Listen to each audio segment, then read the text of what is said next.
The woman impersonated a ghost. Fred and Rob traveled to Mexico for their next ghost hunting adventure. Upon arrival, Rob, ever the enthusiastic investigator, began setting up his camera equipment for a live stream.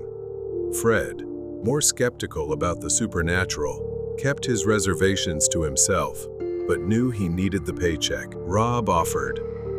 The plan was simple: investigate the house where Claudia Mijangos once lived, and document any paranormal activity to boost viewership. For those unfamiliar with her story, this woman had brutally killed her family in this very house. In court, she claimed to have no memory of the crime because she was possessed at the time. They approached the dilapidated mansion, and Fred noticed something strange: the eerie silence surrounding it. There was something about this house that felt different from other abandoned places. Rob brushed it off, eager to dive into the investigation. They entered the house and began exploring. Rob told Fred to start filming as they moved through the dark hallway. Rob's voice was upbeat as he narrated their findings to the camera, but Fred felt increasingly uneasy. As they passed the dining room, the walls were covered with strange symbols and unsettling drawings. Fred's unease grew as Rob continued mocking the supposed ghost of Claudia Mijangos. Suddenly, Rob found a staircase leading to the second floor. An unusual stillness filled the air, broken by a faint sound, like a child crying. They hesitated, but Rob pressed on, laughing it off. As they entered the child's room, the air was thick with dust and decay. The room was a mess, with a shattered window and shards of glass scattered across the floor. Fred flinched, and as he turned to look at Rob, he saw something even more disturbing: a woman's silhouette standing in the doorway, staring at them. Her face was hard to discern in the dim light, but Fred noticed her movements were stiff and unnatural. Rob laughed, clearly thinking it was all part of the show. A ghost? Let's get a good shot.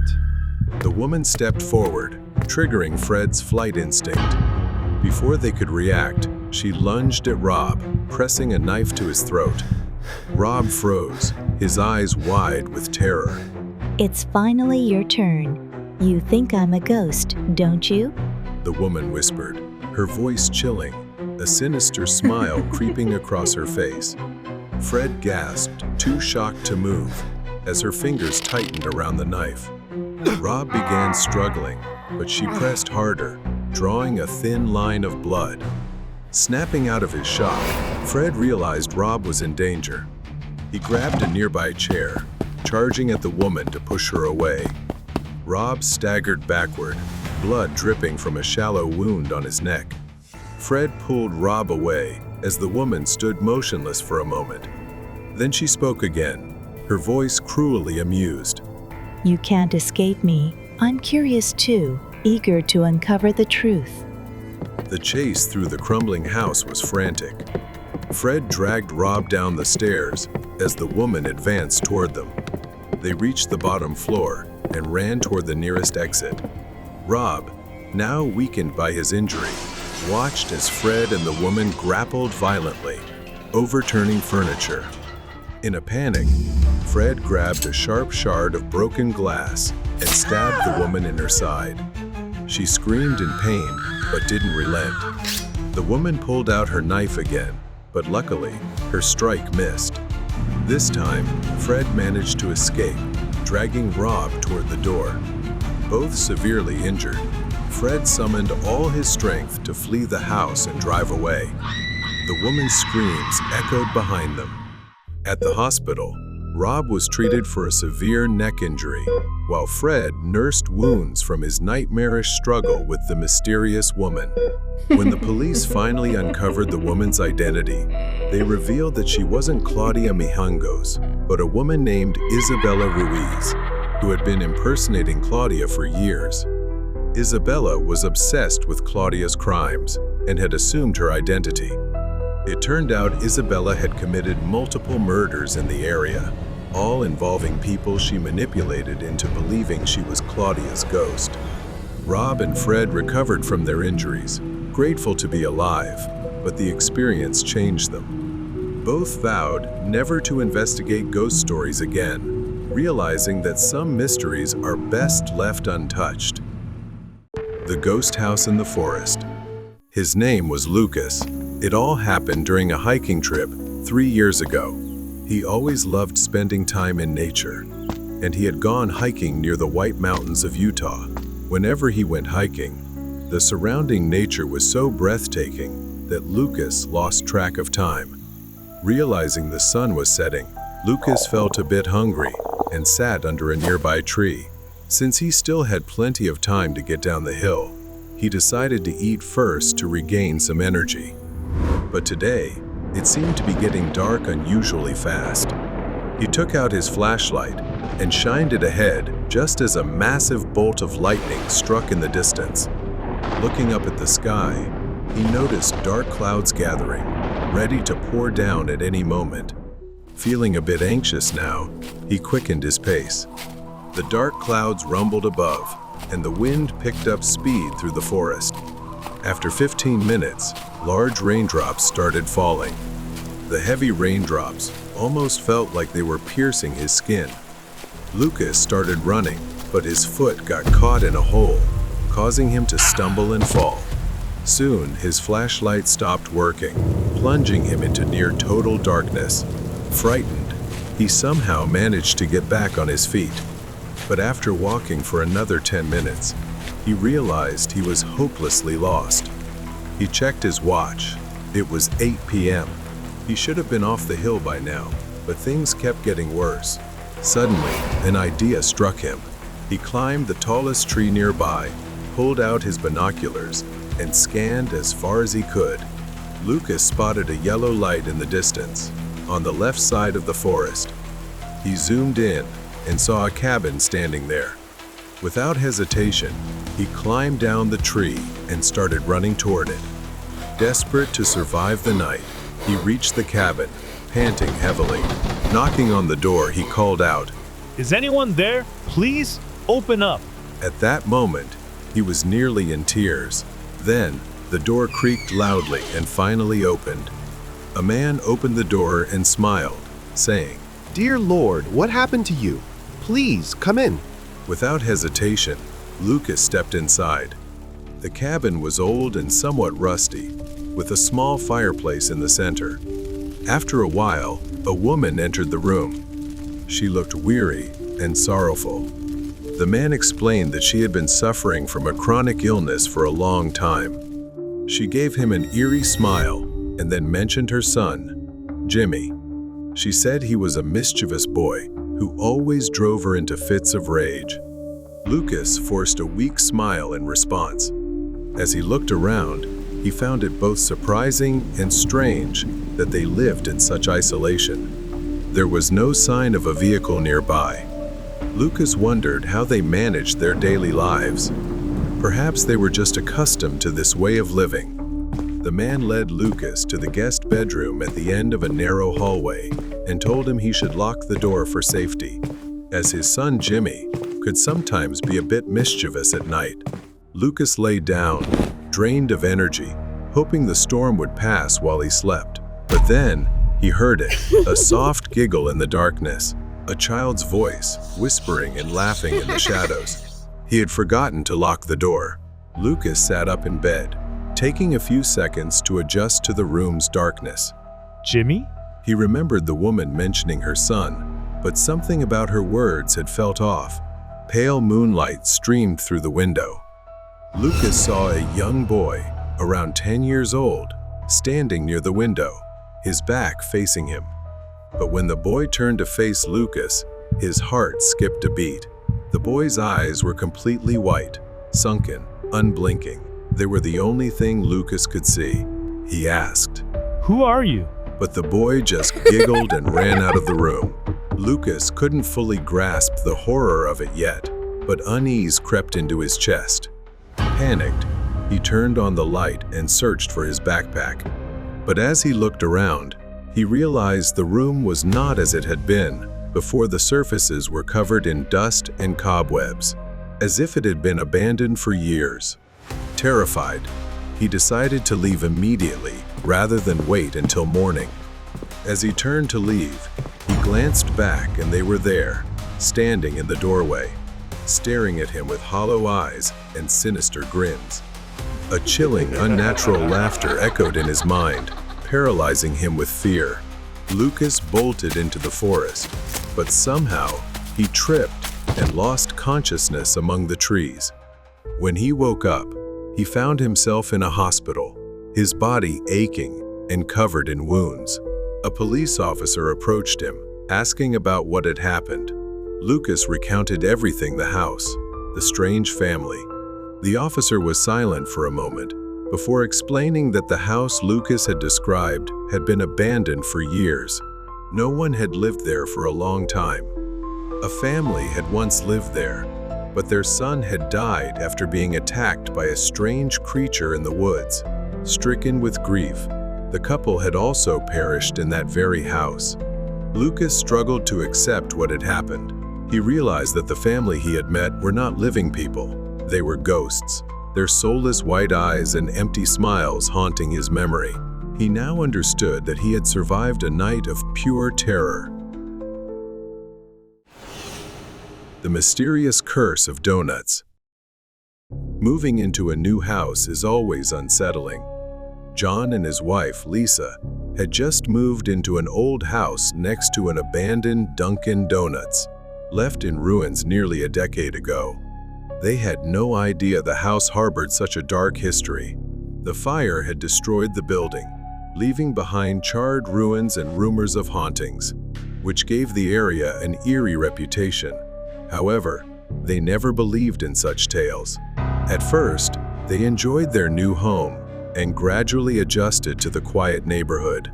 However, things quickly turned strange when a mysterious box of donuts began appearing on their doorstep every morning. It was a plain cardboard box, unmarked and without any notes, containing a dozen perfectly arranged donuts. John was suspicious, thinking it was some kind of prank, but Lisa, on the other hand, was delighted. She loved sweets, especially donuts. He brought the box inside, and Lisa eagerly opened it. Look, they're fresh, she exclaimed. He frowned. I don't know. This seems a little strange. John felt uneasy trusting food from strangers. Despite Lisa's claims that he was overreacting, John threw the donuts away.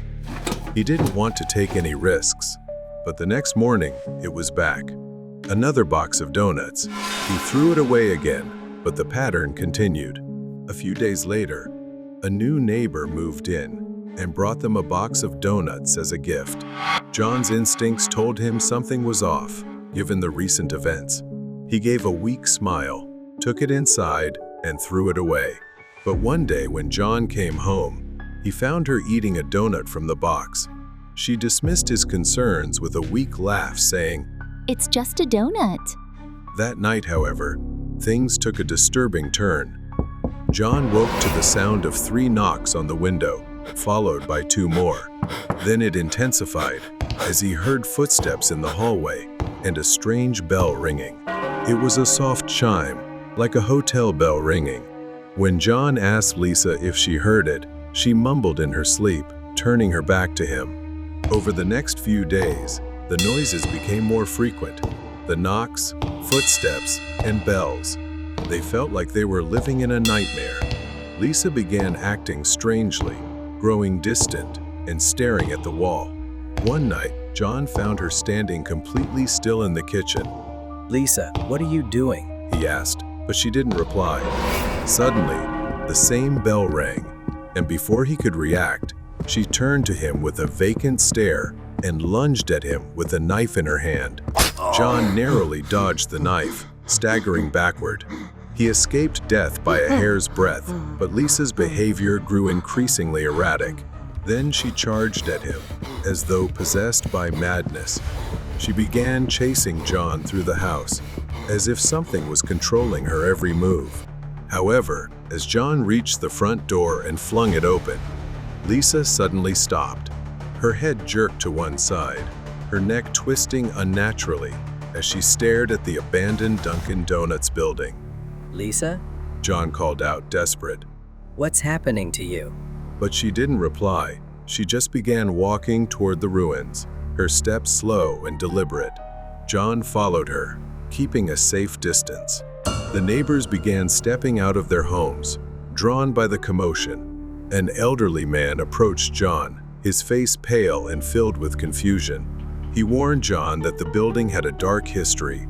It had burned down 10 years ago, killing 6 people inside. He said, rumors claimed the place was cursed, though no one knew the full story. John looked at Lisa, who continued walking toward the burned ruins, oblivious to everything around her. The entrance was nothing but rubble and charred remains. She stepped inside and headed straight for the old counter. Fearful, John followed her, unable to leave her alone. Lisa bent down and picked something up from the debris. It was a tarnished desk bell, identical to the one John had heard in their house. Lisa placed it on an old countertop and began ringing it repeatedly, as if entranced. The sound echoed through the ruined building, sending a chilling wave through him. Not knowing what else to do, he shakily called the police. When the police arrived, Lisa was still standing there, her face void of expression, ringing the bell like a madwoman. They sedated her and took her away. They admitted her to a mental health facility, but she hasn't responded since. 2 years have passed, and Lisa still hasn't opened her eyes. John can't shake the feeling that the donuts somehow caused all of this. He wishes she had never eaten those donuts that the cursed game. The Willis family's house, her neighbors, stood quietly at the end of a dimly lit street. The sun was setting, casting an orange glow over the neighborhood. Lily, who had done many jobs before, was starting her first day babysitting this time. The cozy living room was scattered with toys. Lily was greeted by Angie, a curious little girl. After listening to the parents' instructions and seeing them leave, the house was left to the two of them, growing silent. Angie leaned forward, her eyes lighting up mischievously. Let's play a game. Call Mary. Lily froze, letting out a nervous giggle. Angie tugged on Lily's sleeve, her wide eyes pleading. Please, Lily. Just this once? I won't ask for anything else. Lily hesitated, but Angie's persistence made her relent. Angie explained to Lily that they had to go into the bathroom, turn off all the lights, and say her name 3 times in front of the mirror. If they did, Mary would appear. They must not let the candle go out. Lily didn't really believe it and thought it was just a made-up game. The bathroom was dimly lit by flickering candles. Lily stood in front of the mirror. She took a deep breath and said, All right, just this once. and they'd go to bed. She called the woman's name. Before she could finish, Angie gasped and backed away, saying she didn't want to play anymore. Lily reassured her, saying it was fine, just a game, and it would end now. Then they'd go back to the room, just as they were about to leave. But then the candles suddenly went out. The room plunged into darkness. An icy chill swept over them. Lily led Angie out of the bathroom, but the house lights flickered erratically. From the bathroom, a soft whisper echoed throughout the house. Lily froze. Angie began to tear up and asked her, What's that sound? Before Lily could react, a figure, a woman, emerged from the bathroom, her hollow black eyes and mouth oozing a horrifying black sludge. Clutching Angie's hand, she began to step back. Together, they ran and hid in the dining room. Lily tried to turn on the lights, but they didn't work. It was as if they were trapped in another world. Lily pulled Angie under the dining table to hide from the ghost's pursuit. Through the gap beneath the tablecloth, Angie saw her bare feet shuffling closer. The floor creaked with each step. Lily ran to the bathroom. She quickly grabbed the matchbox from her pocket and lit the candles. Her hands trembled as she tried, but the flame refused to catch. It was too late. Behind Lily, she appeared, her distorted smile widening as she raised a pair of scissors. Lily panicked, dropping the matchbox and crawling backward, sobbing as she begged for mercy in vain. When Lily locked eyes with her, she felt pain engulf her entire body. She could do nothing but stare, the feeling worse than death. As the scissors slowly moved toward Lily's body, ready to tear through her skin and claim her life, Lily thought it was over. Then she heard the cry of a child. Suddenly, the lights came back on. Angie stood holding a candle and screamed. Leave her alone. Seeing this, Lily chanted her name 3 times to end the game. The candle suddenly flared to life. A piercing scream shook the house as she dissolved into a cloud of black smoke. Angie clung tightly to her. She's gone, right? Lily nodded, but her eyes remained fixed on the dark bathroom door. The Willis parents returned to find Angie asleep, with every light in the house on. Lily managed a tired smile. That day was Lily's first and last day as a babysitter. She had seen many things in her life, but nothing compared to what happened that night. Even if you don't believe, don't take the risk. Home alone with a strange stalker. The house sat quietly in the suburban neighborhood, dark and isolated. The rain pattered against the windows, with occasional flashes of lightning hinting at an approaching storm, making everything feel more ominous than usual. Eva was watching a horror movie in the living room. Yet, every now and then, she couldn't help but glance over her shoulder, a part of her always feeling like something might be lurking behind her.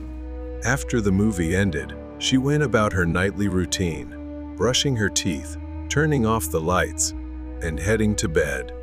However, her peaceful sleep was interrupted around 1 a.m. when she heard a voice downstairs, calling her name.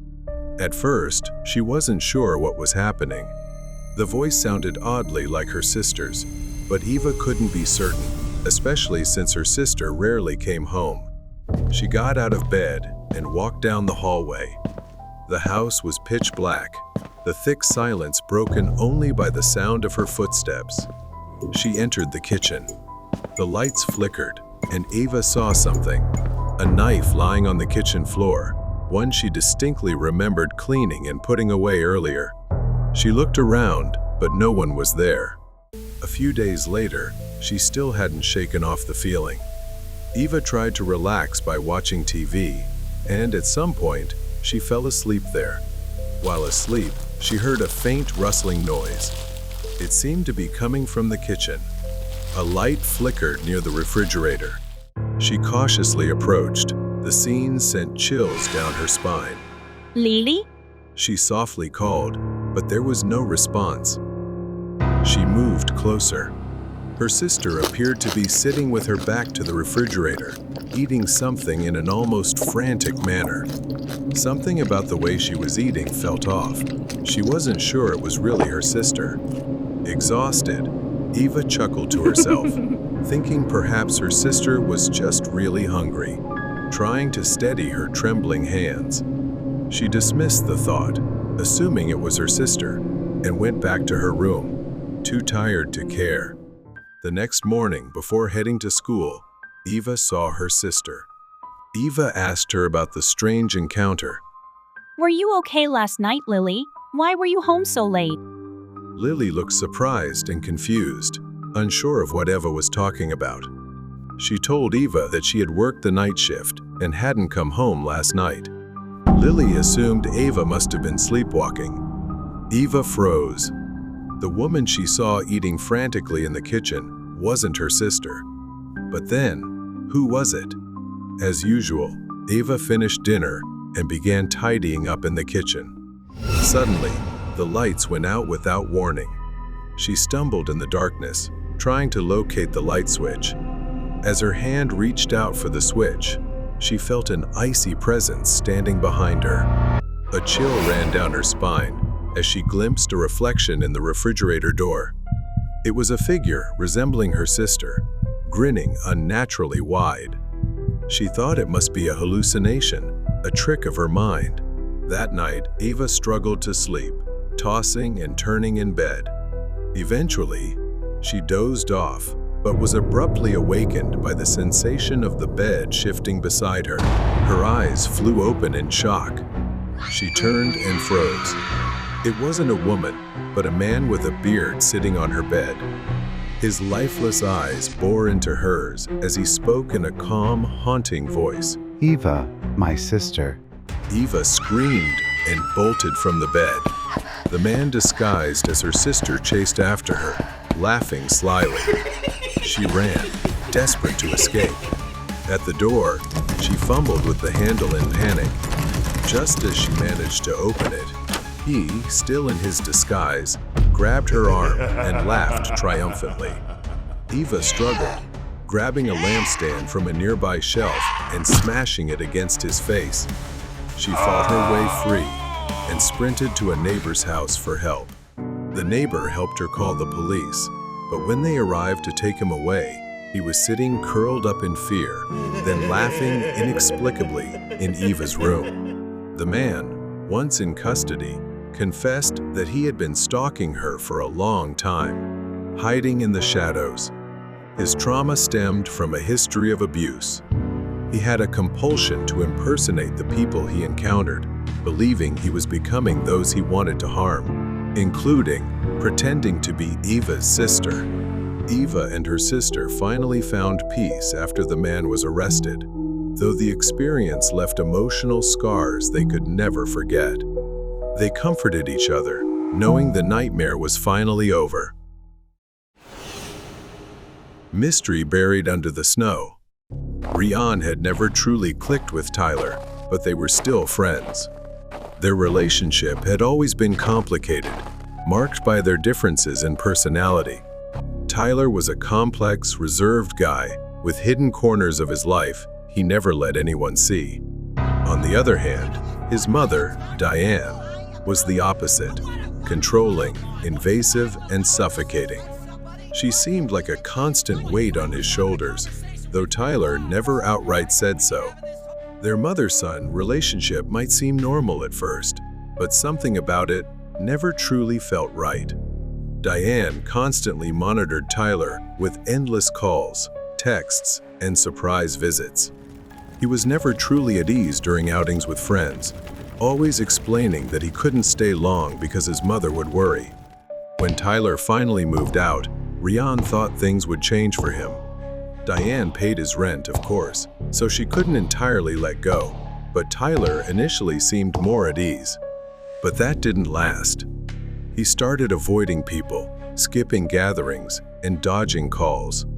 Rian thought Tyler was just adjusting to his new life, but one day, Rian ran into him. Tyler, looking exhausted, waved him over and asked for help fixing a leaking faucet. When Rian entered Tyler's apartment, everything seemed normal at first. However, there was an unsettling heaviness in the air. He noticed the backyard through the kitchen window was unusually dark. At first, Rian thought it was someone in the yard, but upon closer inspection, he realized it was a massive snowman. Rian frowned, jokingly pointing at it. Who makes a snowman that big? Tyler didn't reply, merely gesturing for him to focus on the faucet. Rian stepped into the kitchen, scanning the area for the faucet. As he approached the sink, something caught his attention. Tiny blood-red spots on the floor near the sink, scattered unevenly. At first, he thought Tyler had cut himself while cooking or something similar. That's not unusual for someone as clumsy as him. At first, they weren't clear, but upon closer inspection, something seemed off. The stains weren't random. They seemed to form a trail leading out to the yard. His brows furrowed in confusion, but he didn't react immediately. Tyler stood nearby, distant, as if lost in thought, staring blankly at the TV. As Rian knelt down to continue inspecting the faucet, something faintly glinted under the sink, catching his attention. It was a shiny keychain, stained with dried blood. Rian's hand trembled slightly as he picked it up, immediately recognizing it. It belonged to Diane, Tyler's mother, the one she always carried with her. Panic set in as he realized something was wrong. At that moment, Rian turned and saw Tyler, even though he'd heard him in the living room just seconds earlier, seemingly watching TV. His expression was blank, and he seemed unfocused. Why is there blood on this? What's going on? Tyler stayed silent, his gaze distant, as if calculating something. Before Rian could react, Tyler reached across the table and grabbed a kitchen knife. His movements were slow but deliberate. You're not allowed to leave. Tyler lunged at Rian with the knife. Instinctively, Rian stepped back but tripped over a chair, falling to the floor. Tyler raised the knife again, stepping forward with clumsy but determined strides. Rian raised his hands to defend himself, bracing for the worst. Tyler aimed for Rian's chest. Rian twisted on the ground, narrowly avoiding the blade. Tyler staggered, and that's when Rian noticed it. The keychain was still in his hand. Wait, Tyler, calm down. Rian shouted, but Tyler lunged again. In a desperate move, Rian stabbed Tyler's leg with the blood-stained keychain. Tyler screamed in pain, stumbling back as he looked down at his leg. Rian seized the opportunity to get up and run toward the back door. He stumbled into the giant snowman. The impact caused it to collapse, revealing a horrifying sight beneath, a pale, trembling hand. And then the fingers twitched. It was Diane. Help. She whispered weakly. She clung to his coat, her eyes filled with tears. I wanted him to be happy. Rian dragged Diane toward the patio, his arms trembling with the effort. Rian turned to see Tyler, now staggering and disoriented, looking toward them. His knees buckled, and he collapsed into the snow, sobbing uncontrollably. I just wanted to fix everything. The sound of sirens tore through the night as the police arrived. Tyler didn't resist as they surrounded him. He just sat there, his head in his hands, mumbling incoherently. The investigation revealed Tyler's mental breakdown. In a twisted effort to conceal his mother, he had hidden Diane inside the snowman. Tyler was sentenced to life in a mental institution, his mind damaged beyond repair. The snowman was something Rian could never forget, the desperation of Tyler and the suffering of Diane. In the freezing cold of winter, he could never look at a snowman the same way again. The Hitchhiker's Trap. This happened in the winter of 1993, when Keely was 20 years old. It was 1:30 May, when Keely finished her shift at the factory and stopped at a gas station to fill up her smoking car. The gas station was nearly empty, except for a few cars parked in the distance. While Keely was pumping gas, a woman began approaching. She appeared to be around Keely's age, approaching with a frightened, distressed, and anxious look. The woman spoke hurriedly, out of breath. She said she had argued with her boyfriend and needed to use a payphone to call a friend for a ride.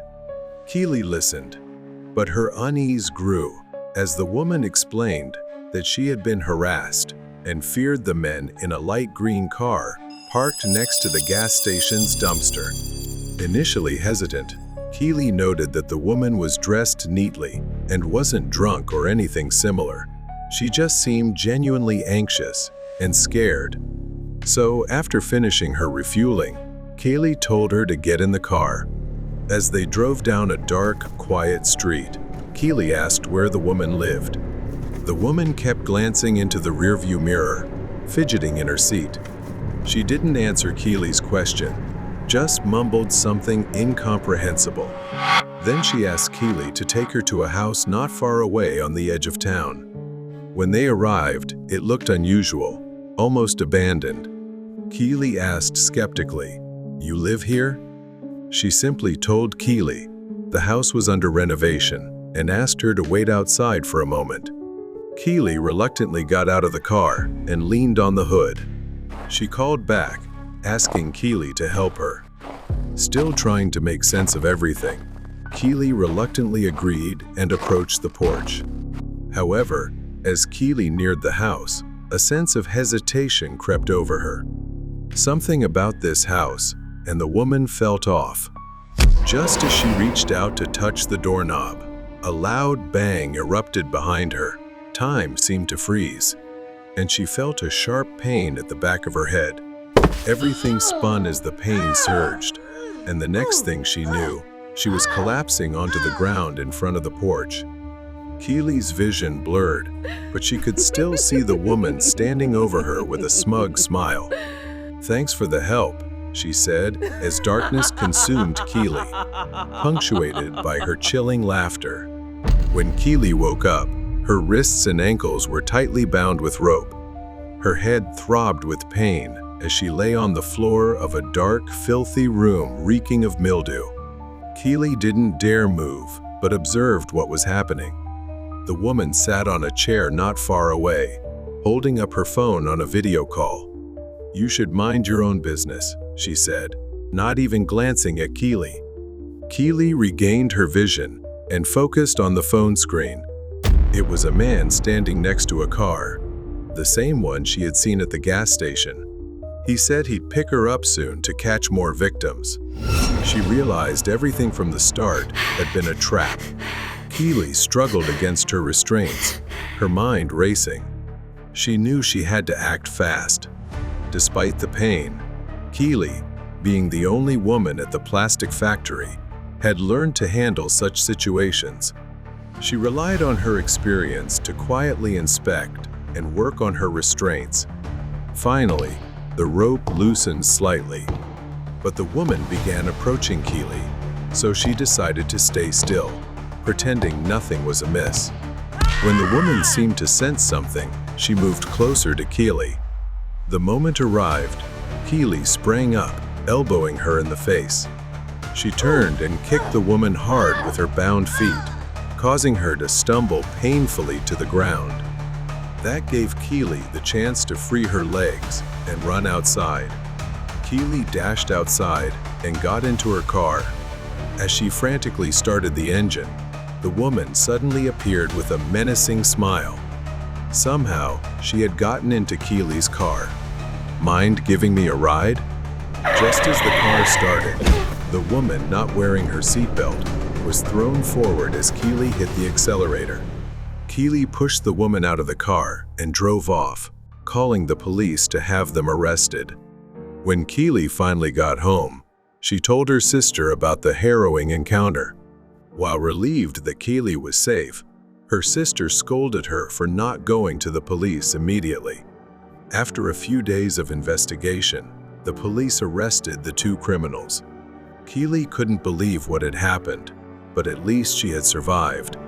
And she learned a terrifying lesson about the hidden dangers in seemingly harmless situations. The night at the airport. Kevin was always a hardworking guy, juggling a daytime job and night shifts at the airport to earn extra money. Partly, it was convenient because he lived nearby, making the commute easy. It was Kevin's first night shift. The terminal was eerily quiet when he arrived around 1 a.m. The airport manager handed him a set of keys, saying he would return around 4 a.m. "Do you have a flashlight?" the manager asked. Kevin nodded, assuring him he did, and began his tasks, mopping the floors, inspecting restrooms, and ensuring no pipes were leaking. Everything was so quiet that he could hear the echo of his own footsteps. While wiping down the counters, he glanced out at the silent runway. It was a familiar sight, but tonight, something felt different. Then he heard a woman's laughter from somewhere far away. At first, he thought it was his imagination, but the sound was too distinct to ignore. "Is anyone there?" Kevin called out, his voice echoing in the empty space. There was no reply. Suddenly, the sound changed. It was no longer laughter, but heavy footsteps coming from the restroom area. He assumed it might be a homeless person who had snuck in. Suddenly, the lights flickered, plunging the hallway into darkness. He grabbed his flashlight and headed toward the source of the noise. The restroom was at the end of the terminal, and his unease grew with each step. He shone his flashlight into the room, but the only thing he saw was a woman with long black hair, standing with her back to him. He couldn't see her face because she was facing away. Excuse me, ma'am. You can't be here.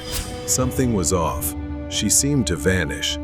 He stepped closer, noting strangely that none of the stall doors were closed.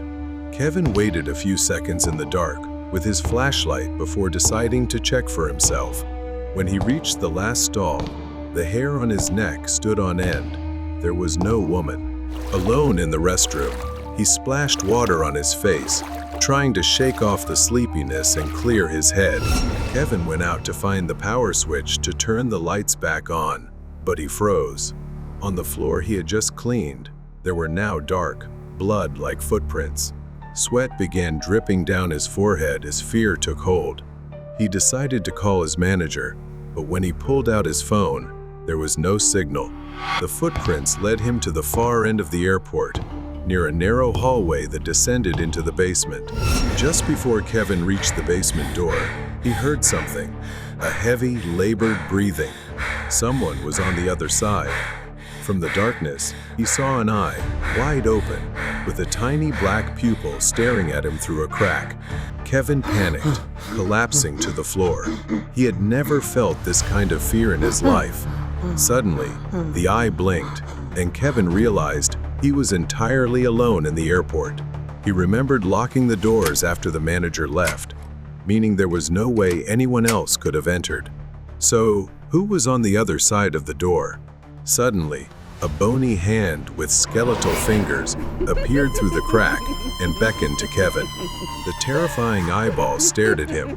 The woman's laughter echoed once more, and then the basement door burst open. Kevin wanted nothing more than to stand and run as a spine-chilling scream erupted, shattering every glass window around him. Kevin shielded his face from the flying shards and began shouting for help. Then, a chilling gust of wind swept over him. He opened his eyes to see a terrifying woman staring directly at him, so close that Kevin could feel her icy breath on his skin. Her face was gaunt, with blood dripping from her head as she stared into him. She opened her mouth as if to speak, but only distorted moans escaped. Then everything faded to black. Later, he awoke to someone calling his name. Kevin found himself lying on the floor, with the manager helping him up. Looking around, everything seemed untouched. There were no footprints or broken doors. After leaving, Kevin learned he had passed out near the site where a woman had been assaulted by a dangerous man. The culprit had disguised himself as a janitor to hide in the airport. Perhaps Kevin's decision not to follow the ghost into the basement had saved his life. The ride on the strange road. I live a straightforward life, and I'm certain that what I saw and heard on New Year's Eve last year wasn't a hallucination or anything like that. It was 100% real. A friend of mine, Darren, had his family host a New Year's Eve party at their house, where all the family's friends were invited. It was in one of those affluent neighborhoods and could only be accessed via rural roads. There were no other houses along the turn, except for a hastily built, solitary house that seemed abandoned for years, occasionally with flickering lights visible. After a few minutes of driving, I saw something ahead among the trees. As I got closer, I could see it was the figure of a person standing alone by the roadside. A woman, clearly dressed in a white dress, was standing completely still, looking out of place in the cold winter weather. Although I briefly considered stopping to help, when I glanced in the rearview mirror, I saw her slowly turn around, seemingly following me with a cold, eerie gaze. When I arrived at Darren's house, I pushed the unsettling experience out of my mind and enjoyed the party. After ringing in the new year, I stayed a bit longer to help clean up, as I was one of Darren's close family friends. As I left and started my car, I noticed the low tire pressure light was on. My car was an older model, so it didn't specify which tire. I remembered this often happened when the weather turned cold, so I didn't think much of it. I could take an alternate route home to avoid the road where I saw the woman, but it would add about 20 minutes. I decided to tough it out and take the old route. I truly wish I hadn't, even for just a few seconds. Something was off with the tires. I could hear it too, a sound like metal scraping against the road. Foolishly, I got out of the car. The headlights automatically turned off, plunging me into the deep darkness of the surrounding forest. Using my phone flashlight, I inspected each tire and found one mysteriously torn to shreds. Stranded in an area with no cell signal, everything grew eerily silent. Suddenly, I heard the chilling voice of a woman saying, "I see you." Then I aimed my flashlight straight ahead again. Standing at the edge of the trees was the woman in the white dress. This time, her features were clear. Her dress was stained with mud, her frame was gaunt and pale, and her tangled hair hung down to her elbows.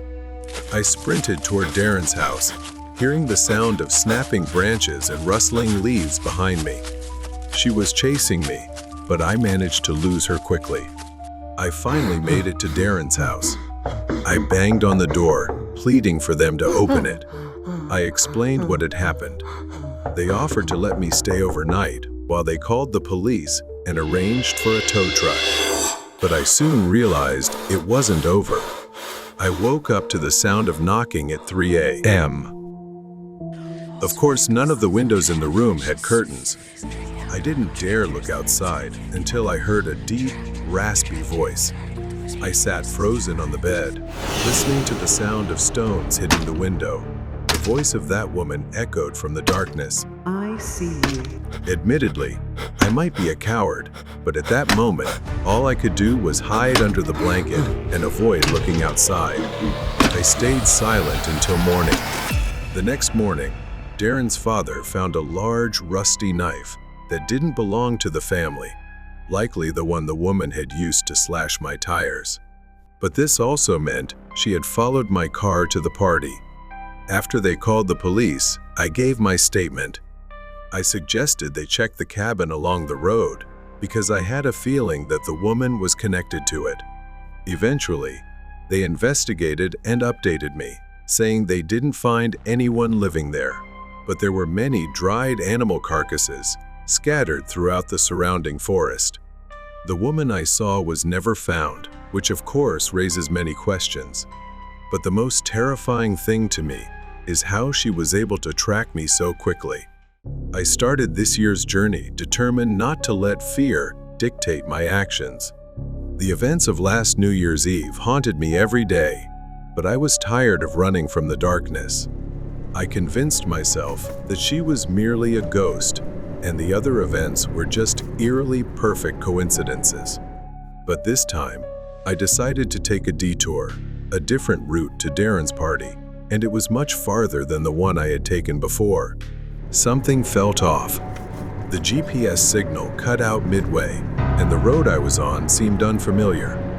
I wasn't too familiar with the area, so I followed the path I remembered most vividly. And then, as if by fate, the winding road curved, and I found myself facing it.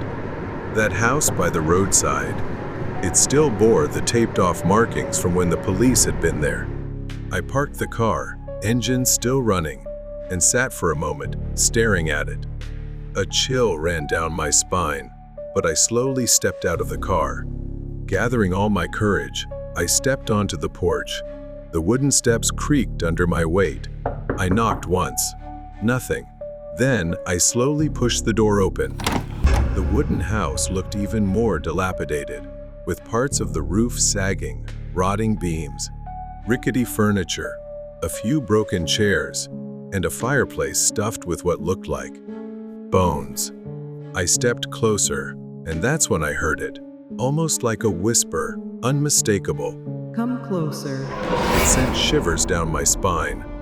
Then, I turned on my phone's flashlight. Another horrifying sight revealed itself before me. I saw the walls. They were covered in crude drawings, scratched into the surface, as if by something sharp, along with claw marks that looked agonizing. Names were scrawled beneath each face. The horrifying part was seeing one that matched my own.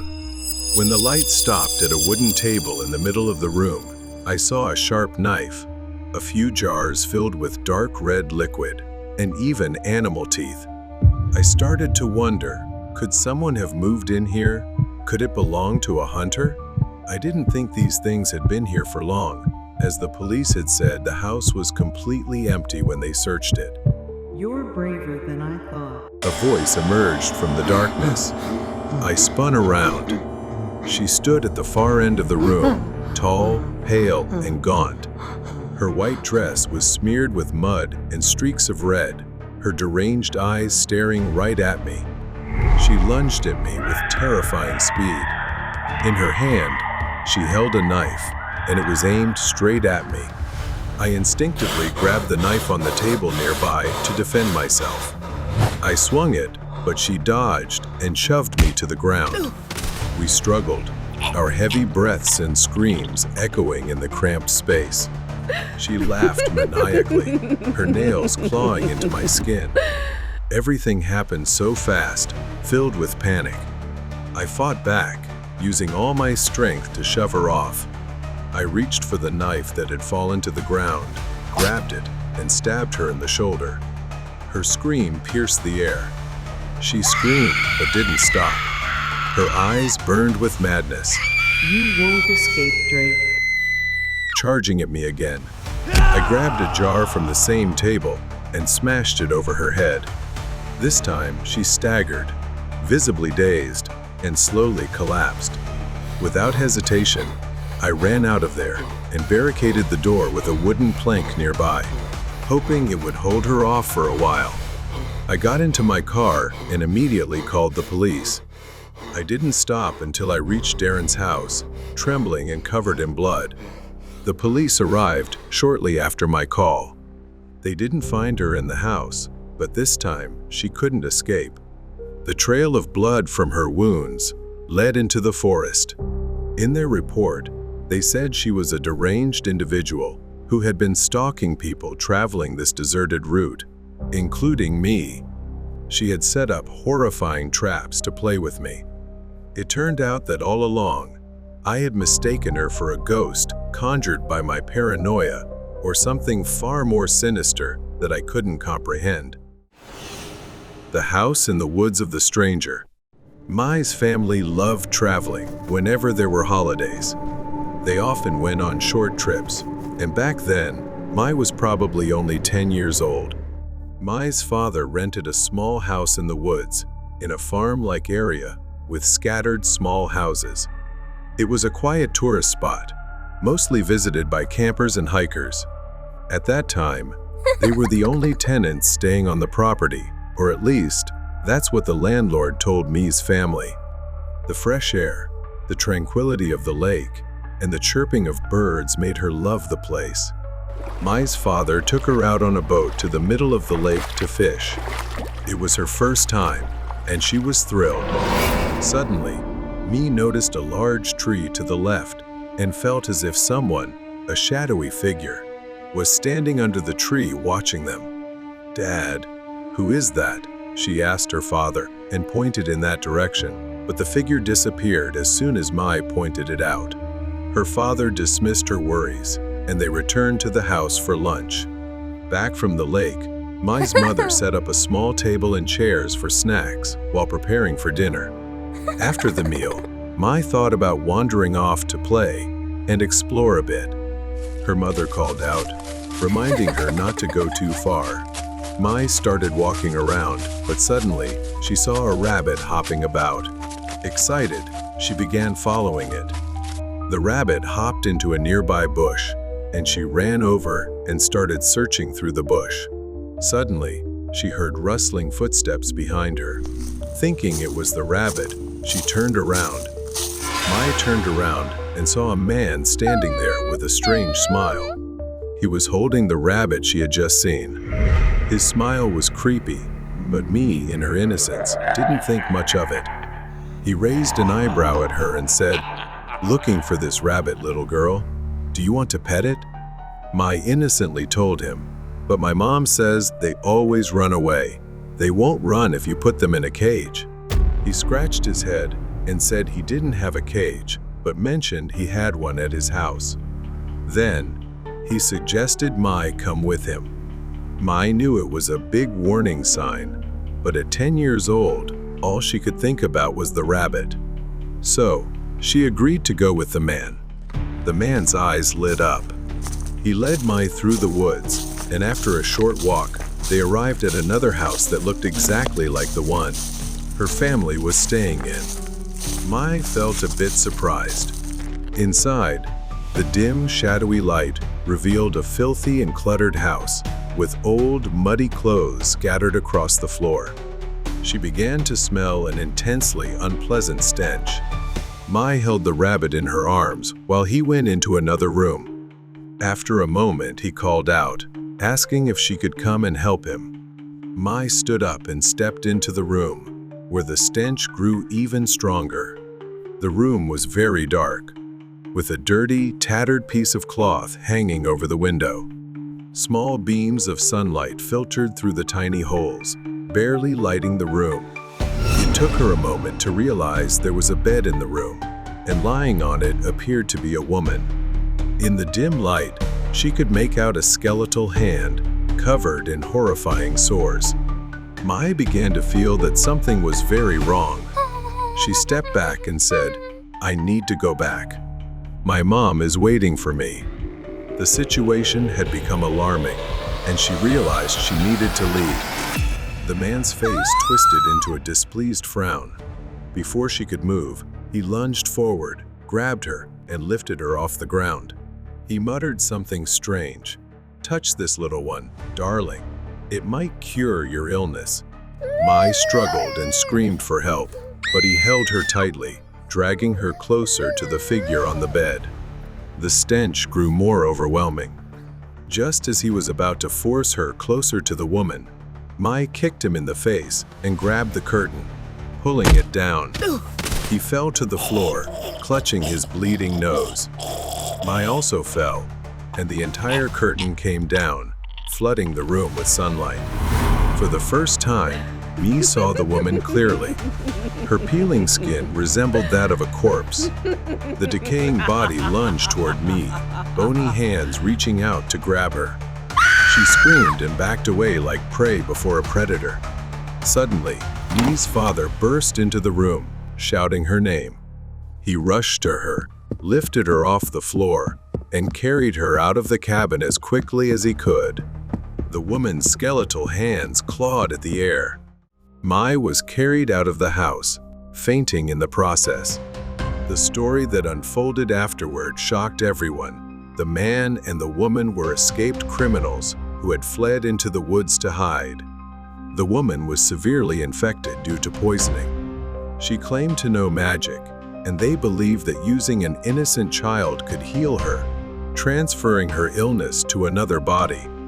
When medics took the woman to the hospital, she died within a week. The man was arrested for attempted kidnapping and returned to prison, where he faced additional charges. Mai still cannot shake the image of that sickly woman crawling toward her. She no longer wants to travel to the woods or stay in cabins. Thankfully, her father arrived just in time. The final trip. Chris was always aware of the risks that came with being an Uber driver, especially working late at night. But when you're struggling to provide for your family, risk is just part of survival. That night at 10:30 p.m., Chris accepted a ride request from a quiet suburban neighborhood. The passenger was a man named Calvin. When Chris arrived, he saw the man wearing a hoodie, avoiding eye contact. He hesitated for a second, but brushed off the unease. He had picked up hundreds of passengers before. That was his first big mistake. Calvin got into the car with barely a word, pulling his hood lower to obscure his face. Calvin said nothing, staring out the window, making Chris uneasy. He tried not to think too much about it and focused on the road. But as the road stretched on and the streetlights grew sparse, his anxiety deepened. They were heading toward a more isolated area. Suddenly, Calvin leaned forward and pressed something cold and hard against the back of his neck. It was a gun. He growled, "Take the next exit, and don't ask any questions." Chris's breathing grew rapid, his knuckles turning white against the steering wheel. I have kids. He stammered. Please, man, take whatever you want. The car stopped in a deserted clearing. Calvin ordered Chris out. He shut off the phone and took the car keys. Desperation set in, but Chris refused to give up. The ground beneath him was wet and uneven. Cold sweat mixed with rain on his skin. Calvin pressed the gun into his back, motioning for him to walk toward the woods. At a clearing, he rifled through Chris's belongings, searching for anything valuable. He found some cash but grumbled that it wasn't enough before continuing to search. Chris saw his chance. With one swift motion, he pulled a can of pepper spray from his jacket pocket and sprayed it into Calvin's face. The man screamed in pain, stumbling backward and dropping the gun. Chris didn't hesitate. He ran as fast as he could. Branches tore at his skin, darkness making it impossible to see where he was going. But he didn't stop. It didn't matter anymore. Up ahead, Chris saw a light in the distance, a road, an escape. Behind him, Calvin had recovered. "You think you can run from me?" His voice echoed through the trees. Another mistake happened. Chris, too focused on looking back at his pursuer, tripped over a hidden rock and fell to the ground. Pain shot through his ankle. Before he could stand, Calvin grabbed his hair and yanked him back. Chris fought back, struggling against the grip. Please don't kill me. I've given you everything I have. But instead, Calvin slammed him against a tree. Racked with pain and hopelessness, Chris collapsed, his vision blurring. He wished for anyone to save him, but maybe this was his chance to save himself. As Calvin gasped for air, rubbing his eyes from the earlier attack, Chris slowly, silently reached for a rock. Without a second thought, with every ounce of strength left in him, Chris swung the rock hard against Calvin's head. Blood trickled down his face as he staggered. Though his ankle was nearly twisted, Chris sprinted toward the light he had seen earlier. A narrow stream trickled through the forest, making him pause for a moment. Chris waded through the water, knowing the stream would mask his footsteps and movement. The pain in his ankle was nothing compared to the terror of what would happen if Calvin caught him. Crawling through the brush, his body ached, but his will to survive burned stronger than ever. When he reached the road, utterly exhausted, Chris burst out of the trees, waving his arms frantically. Help, please. Headlights flooded the road, momentarily blinding him. A car screeched to a sudden stop. A woman immediately jumped out, rushing to his side and calling the police. That was the last thing Chris saw before his vision faded into exhaustion. Now safe, Chris was able to help authorities piece together the case against Calvin, leading to his arrest and trial. Despite his injuries, Chris was grateful he had survived. He would see his family again. The obsession with the forgotten hospital. My girlfriend and I are passionate about road trips, but things wouldn't have taken a turn for the worse if our passion had stayed within its limits. On a rainy day, Stella and I were on our way back from a road trip. The rain grew heavier, and driving became challenging amidst the storm, so we decided to pull over on the highway shoulder. I worried that waiting on the highway during a storm wasn't a safe choice. I was pondering what to do next when Stella said, Look, Mark. "There's a building at the left, turn up ahead."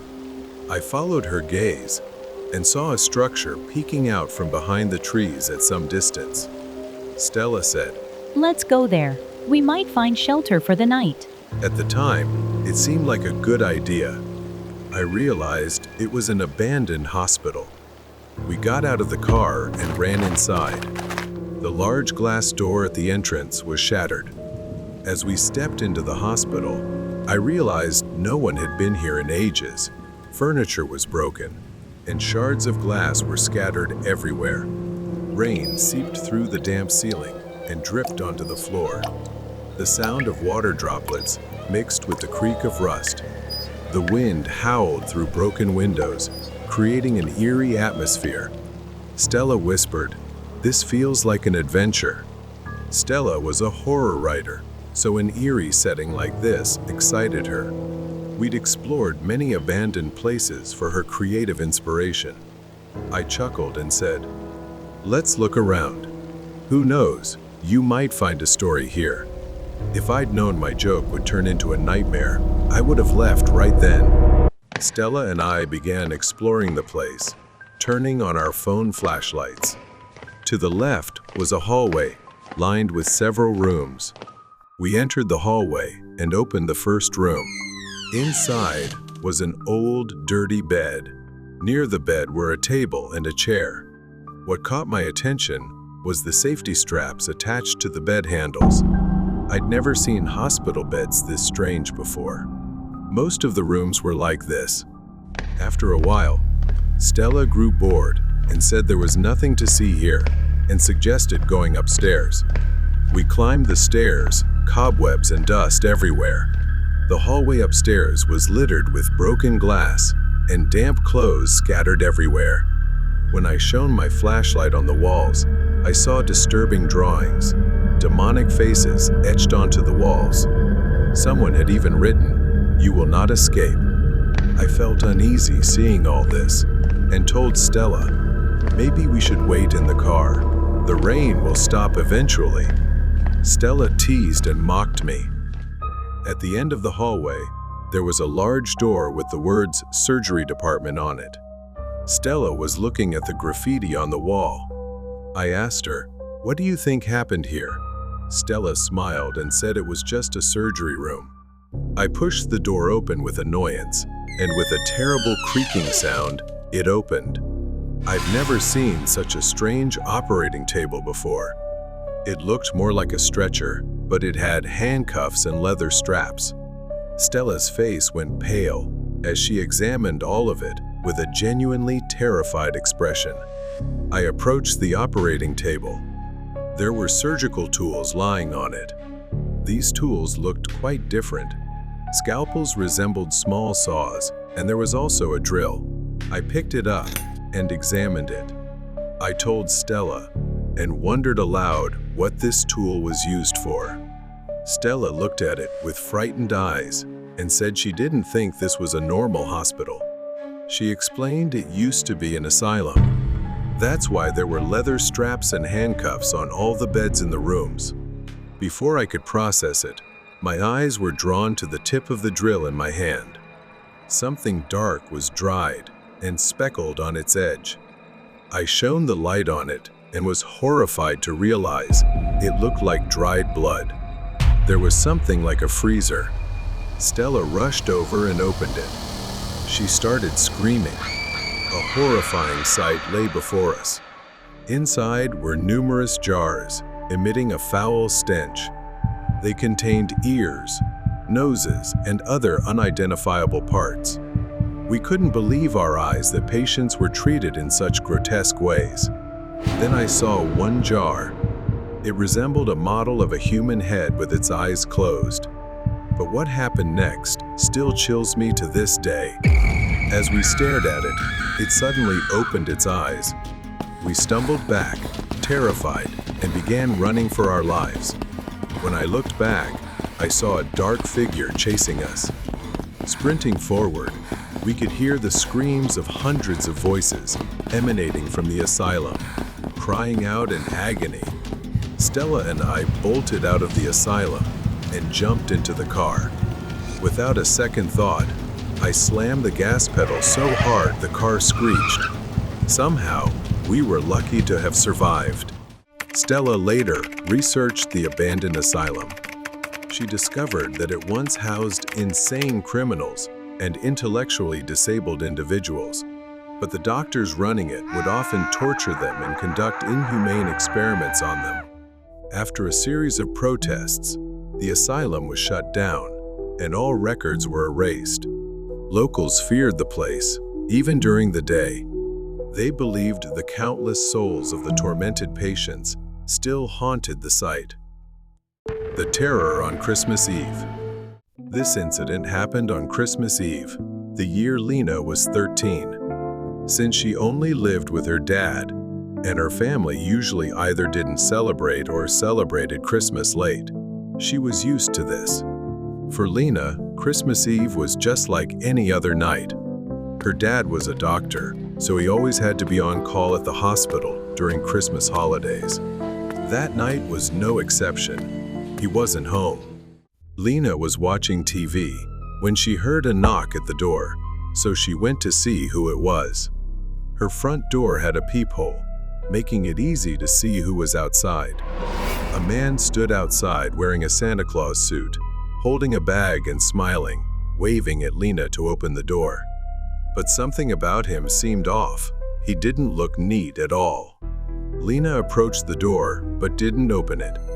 She found it odd that someone dressed as Santa Claus would come to her house, of all the houses in the neighborhood. He said, "Hey kid, it's me, Santa Claus. Let me in, and I'll show you."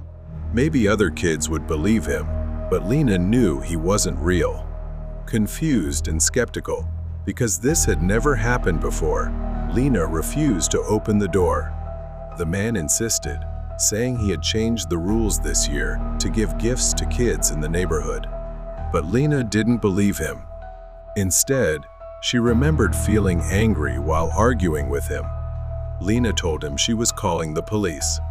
His smile disappeared, and after that, she didn't hear anything else. To be sure, Lena called the police to report him.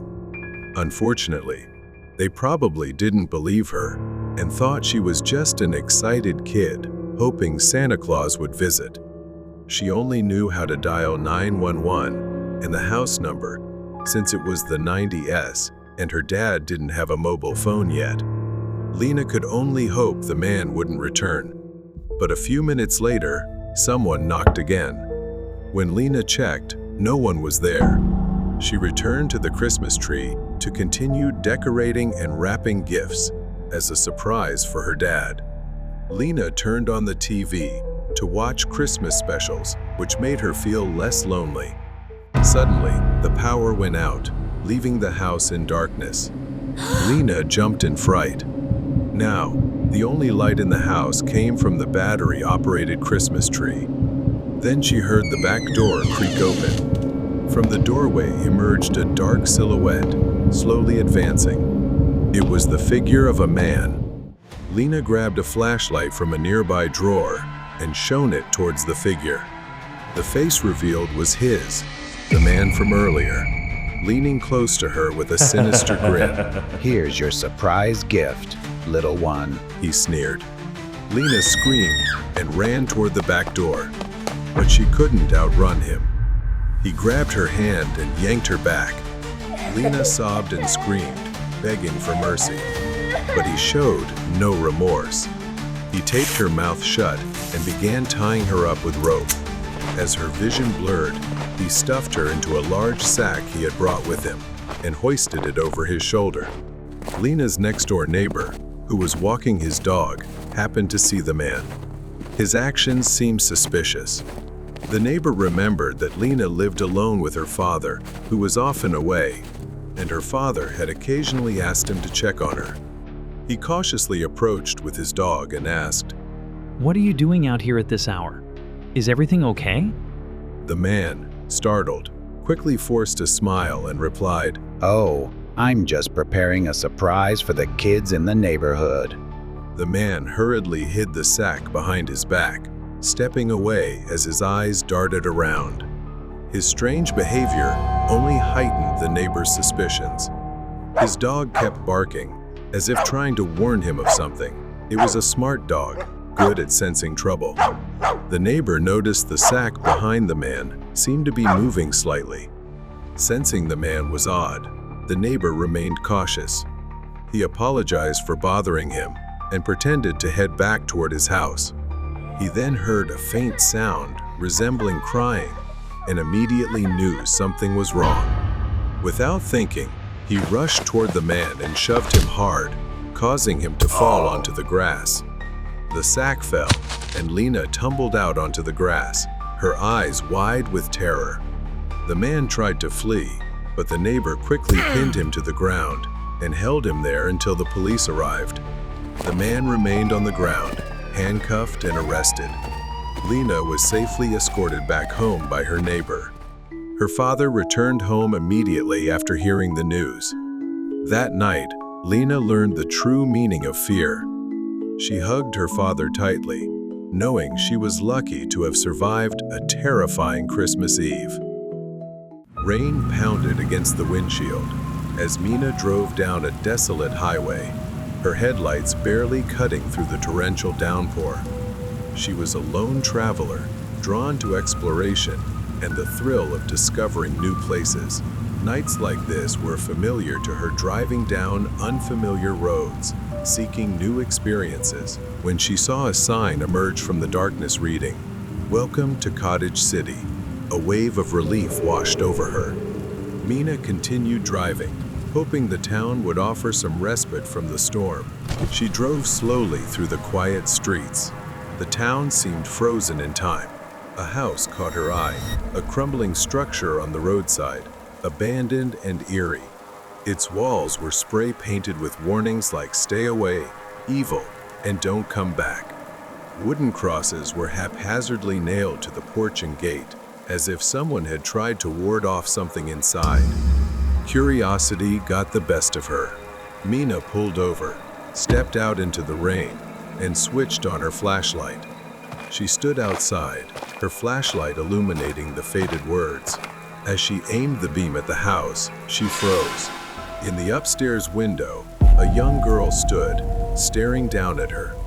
Her face was pale, dark circles under her swollen red eyes, as if she hadn't slept in days. She didn't move, just watched Mina with a hollow gaze.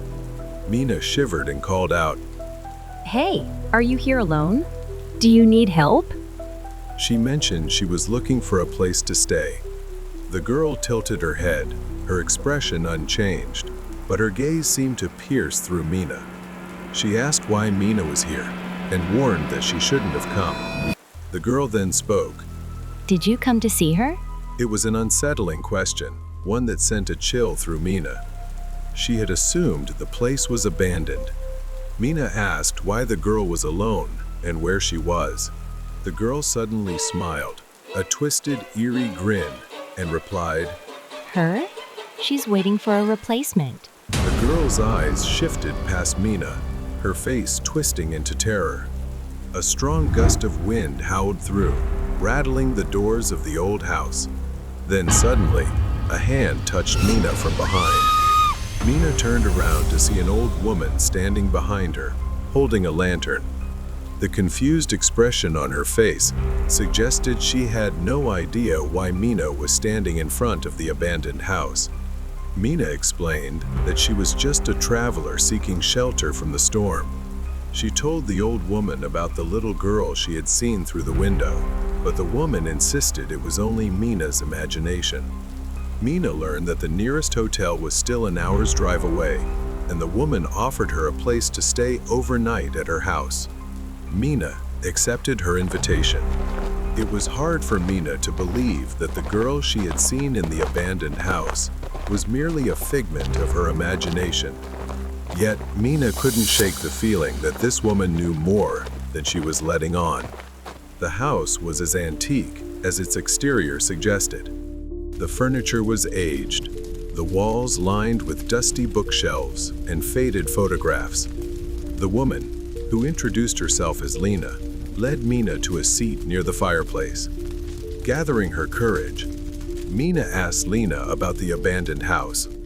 Lena told Mina that many years ago, she had moved here with her father.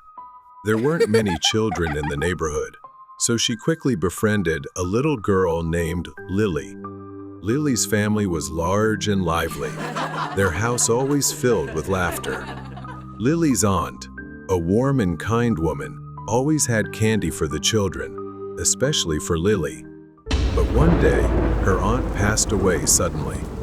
The entire family was grief-stricken, everyone except Lily. The little girl didn't shed a single tear, nor did she say a word. Lily just stood at her aunt's funeral, motionless, her eyes lifeless, even as they lowered her into the ground. Lily changed after that day, rarely going outside and spending hours alone in her room. Lily would stay in her room with her Ouija board. She said her aunt had taught her how to use it, and she would spend hours trying to speak to her. As Lena continued her story, Mina could almost picture the events unfolding. Something had changed in the little girl that day, something dark and frightening.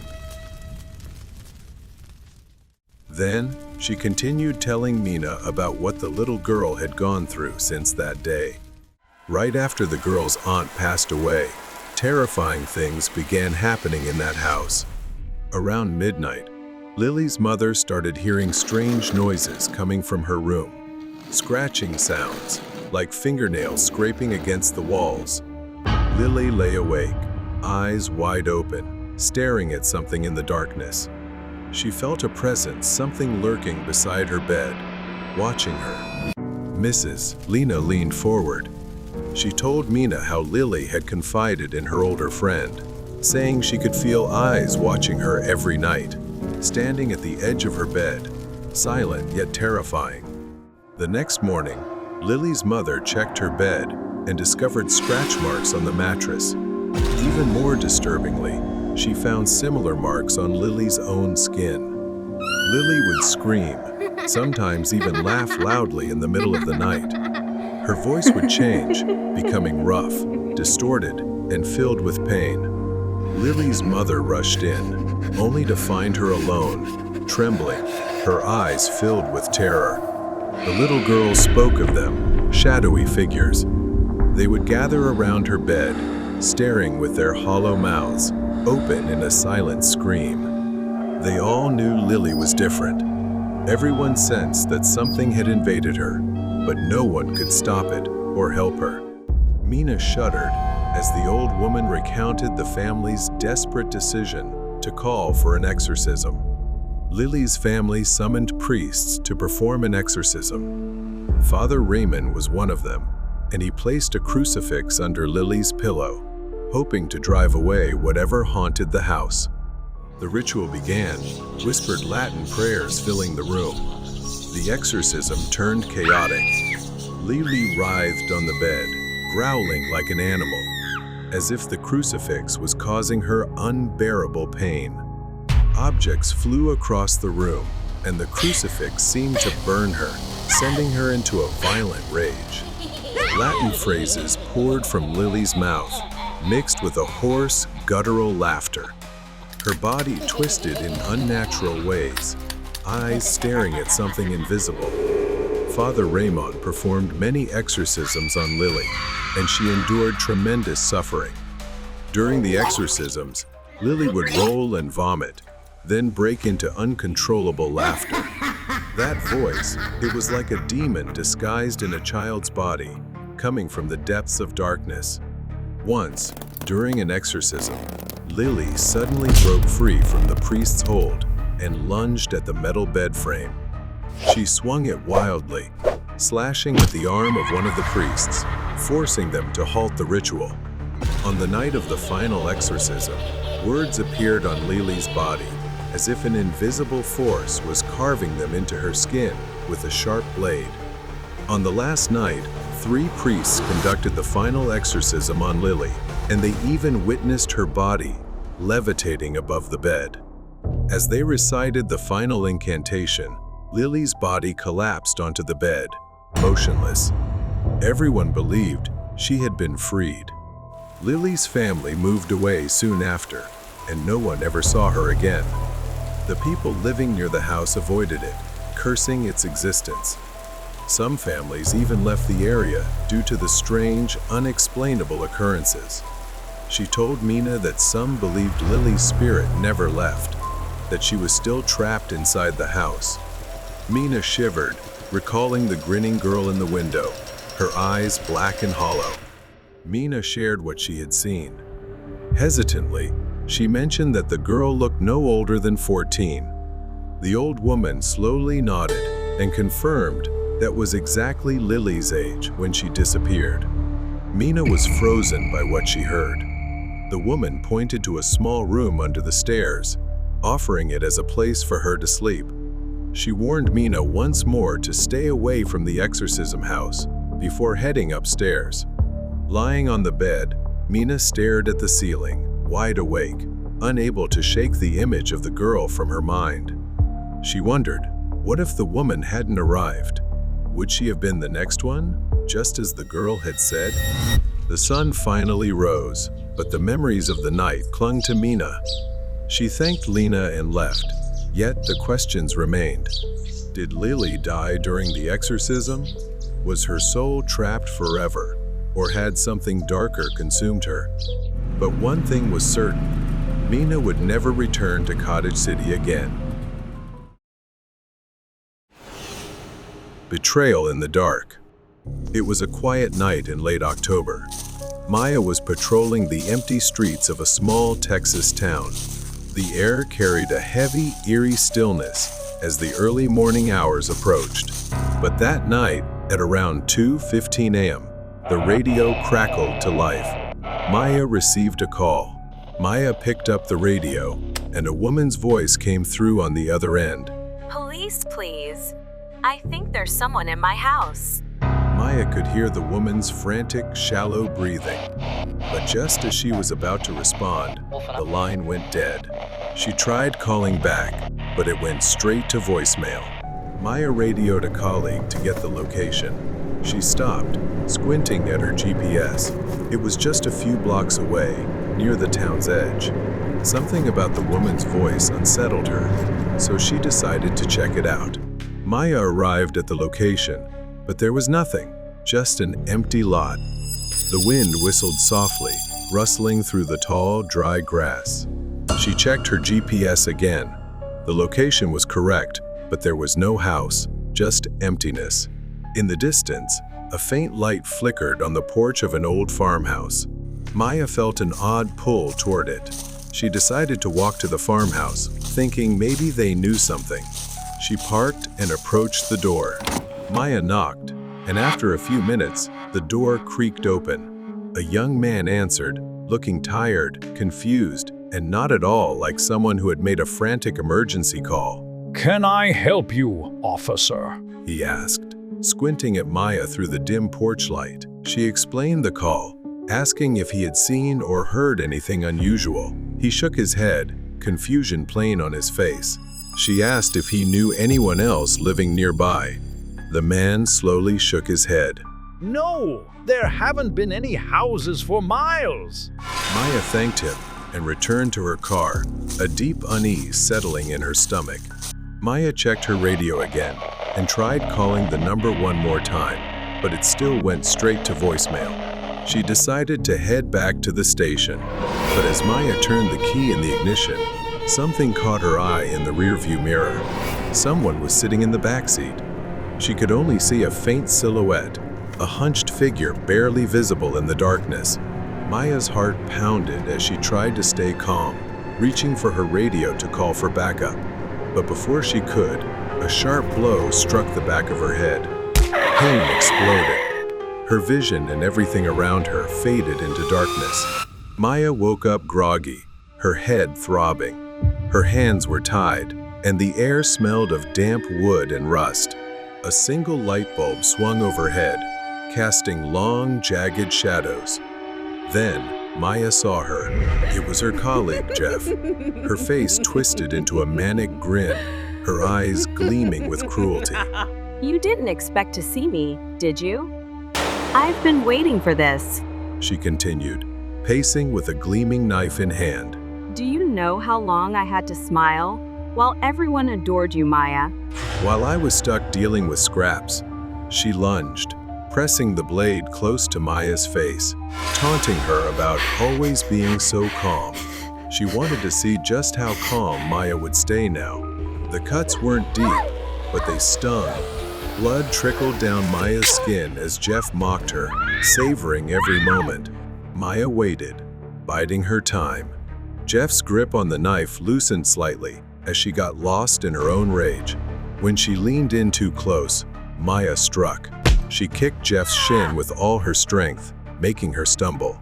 Maya's hands were still tied, but she used her shoulder to slam Jeff into the wall. The knife clattered to the floor. Jeff was dazed, giving Maya just enough time to grab it. I feel sorry for you, Jeff. Then, Maya bolted. Behind her, Jeff staggered out, screaming Maya's name, but her voice grew fainter as Maya sprinted toward her patrol car. Maya stumbled into the police station, covered in blood but alive. Her colleagues rushed toward her, their faces a mix of shock and concern. Maya told them everything. Jeff was arrested. She sat calmly, as if nothing had happened, but her eyes still carried pure malice. A few weeks later, Maya drove past the place where it all began. But now, she understood. Sometimes the monsters we fear don't hide in the darkness. They stand right beside us, wearing friendly faces. Haunting delivery trip. Lena was working for a food delivery platform on the weekends to earn extra money, juggling between her main job and side gig. It was past 9 p.m., with a light drizzle in the air. Lena started her shift, picking up small orders and delivering them to random houses. After completing her first delivery, 20 minutes passed with no new orders. Then her phone rang with a new request. After picking up the order, Lena started driving. It was a quiet neighborhood, nothing unusual. As she approached a red light, she noticed a pickup truck pulling up beside her. Instinctively, she glanced over. The driver was leaning out of his window, staring directly at her car. When the light turned green, Lena stepped on the gas. She glanced in the rearview mirror. The pickup truck was now following at a distance. Lena tried to stay calm, but as she turned into the neighborhood, the pickup truck turned in as well. She thought maybe he lived there. Following the GPS, she arrived at the final street, but confusingly, it was a dead end. Lena hit the brakes, pulling over near the house she was supposed to deliver to. The pickup truck followed and parked right behind her. Lena sat there, trying to come up with a plan in case things took a bad turn. She wondered, what was this guy doing? Was he really following her? Lena glanced at her phone and saw a message from the customer. When will the food arrive? Could it be? Was he the customer? Lena felt trapped and helpless. Then, he stepped out of the truck, slowly approaching Lena's car. He stopped near the trunk, his face partially obscured by the shadows. Suddenly, he picked up a metal rod and smashed it against her rear windshield, shattering the glass. Instinctively, she slammed on the gas. He leaped onto the back of her car, trying to crawl through the shattered window. Lena swerved sharply, throwing him off the car. She sped away, hands trembling as she grabbed her phone to call the police. But he wasn't going to let her escape that easily. The pickup truck was right behind her again, its headlights shining blindingly into her rearview mirror, making Lena squint. Suddenly, the truck lunged forward, ramming into the back of her car. The impact made Lena swerve, pain shooting through her ribs. Lena pressed the gas pedal hard, but the rain had made the road slick. She had to maintain control to avoid a crash. Panic flooded her as he pulled up alongside her, rolled down his window, and grinned a twisted, eerie smile. Then, another hit. The back of her car crumpled, and she felt something warm trickling down. Her forehead, her head had been injured in the collision. Dazed, Lena slammed on the brakes. With no other choice, she grabbed her phone again and called 911 for help. Through the rain, she could see his silhouette stepping out of the truck. Desperate, Lena floored the gas pedal and drove blindly. But moments later, her car slammed into a tree. She fumbled for the door handle, struggling to get out before he reached her. From a distance, she could hear him screaming in frustration. Despite the pain, she forced herself to run, sprinting toward the forest at the roadside. Lena tripped. Her ankle twisted, sending pain shooting up her leg, rendering her unable to move. He was almost on top of her as she desperately tried to crawl toward the roadside. Lena turned to face him. He raised a crowbar and she screamed, thinking this was the end. But then, police sirens pierced through the quiet rain.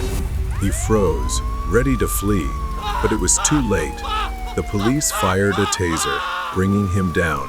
At last, he was caught. Lena's vision blurred as she slipped into unconsciousness. Paramedics lifted her onto a stretcher and into the ambulance. Relief flooded over her. The nightmare was finally over. The terrifying escape. Jack and Jill were a young couple who had just gotten married. After a whirlwind wedding, they set off for their honeymoon on a remote island. Jack, Jill's husband, planned a trip to a secluded cabin, hoping to escape the pressures of their everyday lives. When they arrived on the island, Jill began to feel uneasy about the isolation, but Jack reassured her that it would be a relaxing getaway. They crossed the lake to the cabin. Jill noticed something odd, 4 portraits of women hanging on the wall near the fireplace, but she didn't think much of it. Soon, Jill realized the island lacked amenities. In fact, there was no cell phone signal at all. Despite this, Jack seemed unusually at ease, encouraging her to embrace the simplicity of nature. The next morning, Jill woke up to find that Jack had locked their car keys and money in a small safe. Jack wore the safe's key on a necklace. When Jill asked, Jack explained it was for safety so they wouldn't lose anything. It seemed harmless, but Jill couldn't shake the strange feeling gnawing at her.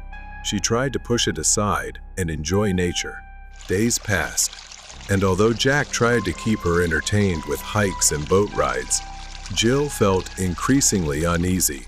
Jill confronted Jack again, expressing her desire to leave the island. However, Jack seemed uninterested.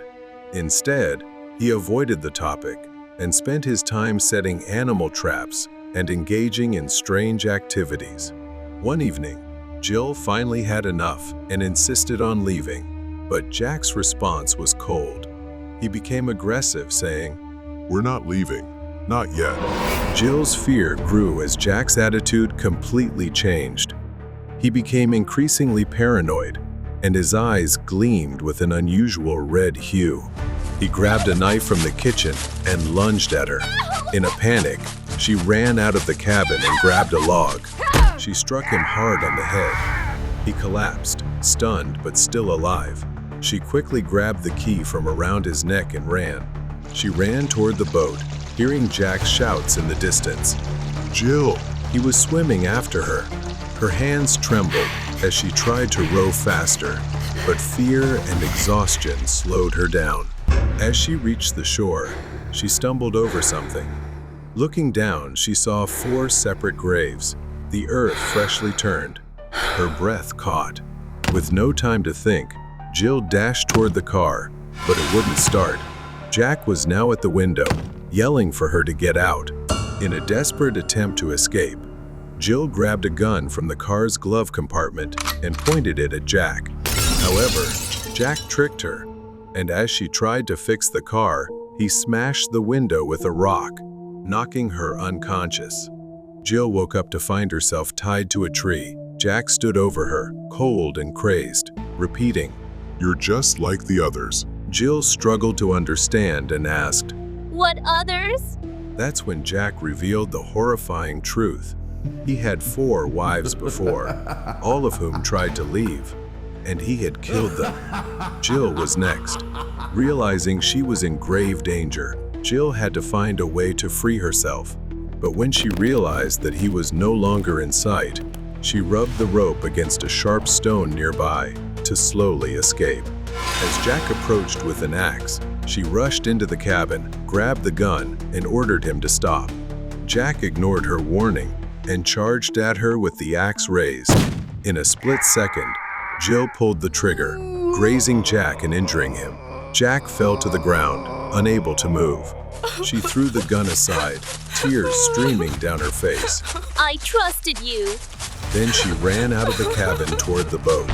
She was halfway across the lake when she heard a deafening explosion from the island. Jill turned to see the cabin ablaze. Her heart sank, but she kept rowing away. She went to the authorities, who launched an investigation and eventually found Jack's body washed ashore. The island was now sealed off. Jill stood by the lake, gazing at the now abandoned cabin. Thankfully, the nightmare had finally ended. The possession of the red dress.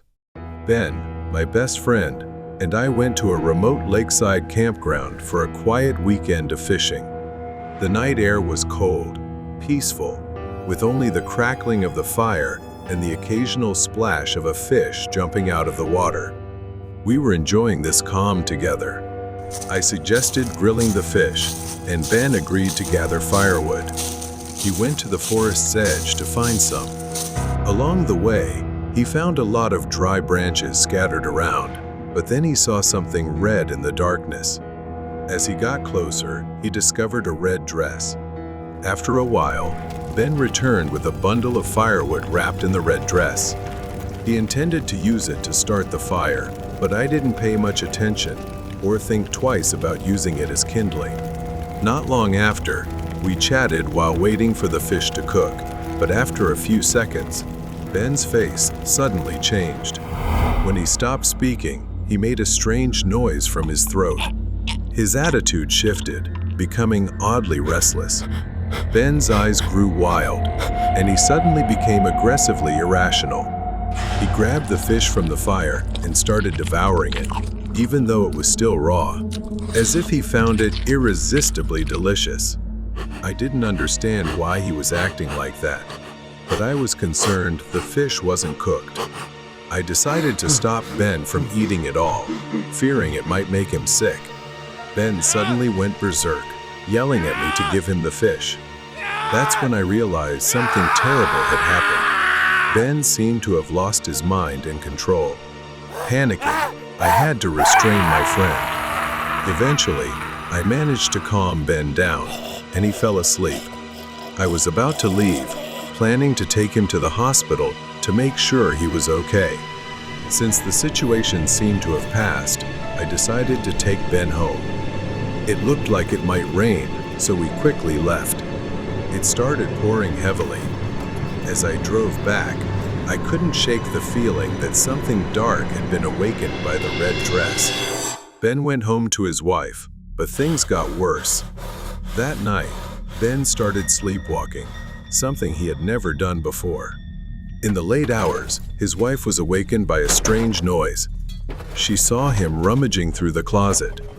He kept saying, "Wait for me," throwing clothes around, not responding to his wife, until he found his wife's red dress in the closet.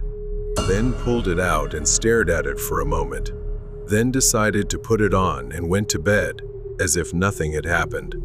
His wife assumed he was just sleepwalking, so she said nothing. Ben's wife noticed that things were becoming increasingly strange since Ben went fishing with me, so she came to me for help. I returned to the lake, hoping to uncover or find something. I built a large fire to keep wild animals away from the old campsite. I returned to the old campsite. I was shocked to see that the dress was torn and scorched, yet still strangely intact, as if it had been deliberately left there. I realized the rain must have put out the fire that day. I walked through the forest to the places near where we had fished. Then my gaze was drawn to a rope tied to a tree branch, as if marking something. I approached and stumbled upon a corner of a notebook lying on the ground near the base of a tree, as though someone had buried it there. The journal revealed the tragic story of a woman named Elena, who had lived in the forest many years ago. She was known for wearing the same red dress, a gift from her lover. However, her love turned to jealousy and obsession, and after a tragic incident, she was murdered by him. Elena's spirit, bound to the red dress, sought to take the souls of others to keep her company in the afterlife. The dress served as a conduit for the spirit, and those who interacted with it would become vessels for her rage and obsession. I returned to the same spot. Ben was now kneeling at the base of the tree, staring at the scorched red dress. Then he reached for it. Ben suddenly lunged at me, becoming more aggressive like a beast. I struggled to overpower him to get the dress. I tried to wrestle Ben off to get the dress. Desperate, I grabbed the red dress and threw it into the fire I had built earlier. This time, I had to make sure it burned completely. As the dress burned, Ben collapsed to the ground, his face twisted in agony, as if he had just woken up from a terrible nightmare. Ben's eyes were filled with confusion and horror as he stared at the dress still burning. In the days that followed, Ben tried to return to normal life, but he remained haunted by the red dress and the woman in the forest. Every time he saw the color red, he became terrified. After everything that happened, I too was affected by what I had witnessed, but I tried to forget it, believing the worst was finally behind us. The lurking in the middle of the night. This happened to Joy when she was in college. Joy lived alone in her dorm, and it was just an ordinary day like any other. After class, she decided to stop by the nearest grocery store to pick up a few things before heading home.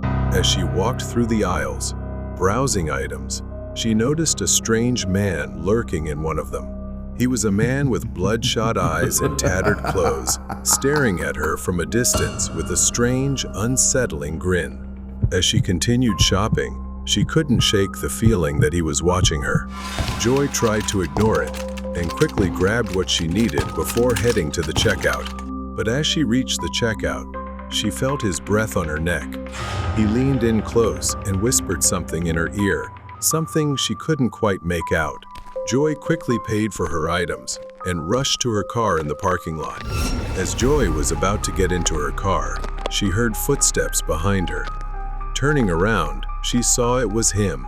He had come from the store and was now charging toward her, a knife in his hand.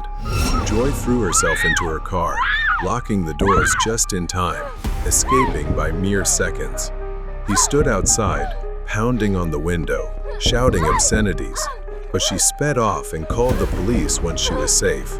The police searched the area, but couldn't find the man. Joy was terrified and couldn't shake the feeling that he was still out there, watching her. One night, a violent storm rolled in. Joy struggled to sleep and woke up around 5 or 6 a.m., startled by a particularly loud clap of thunder that shook the house. Then, she noticed a strange shadow.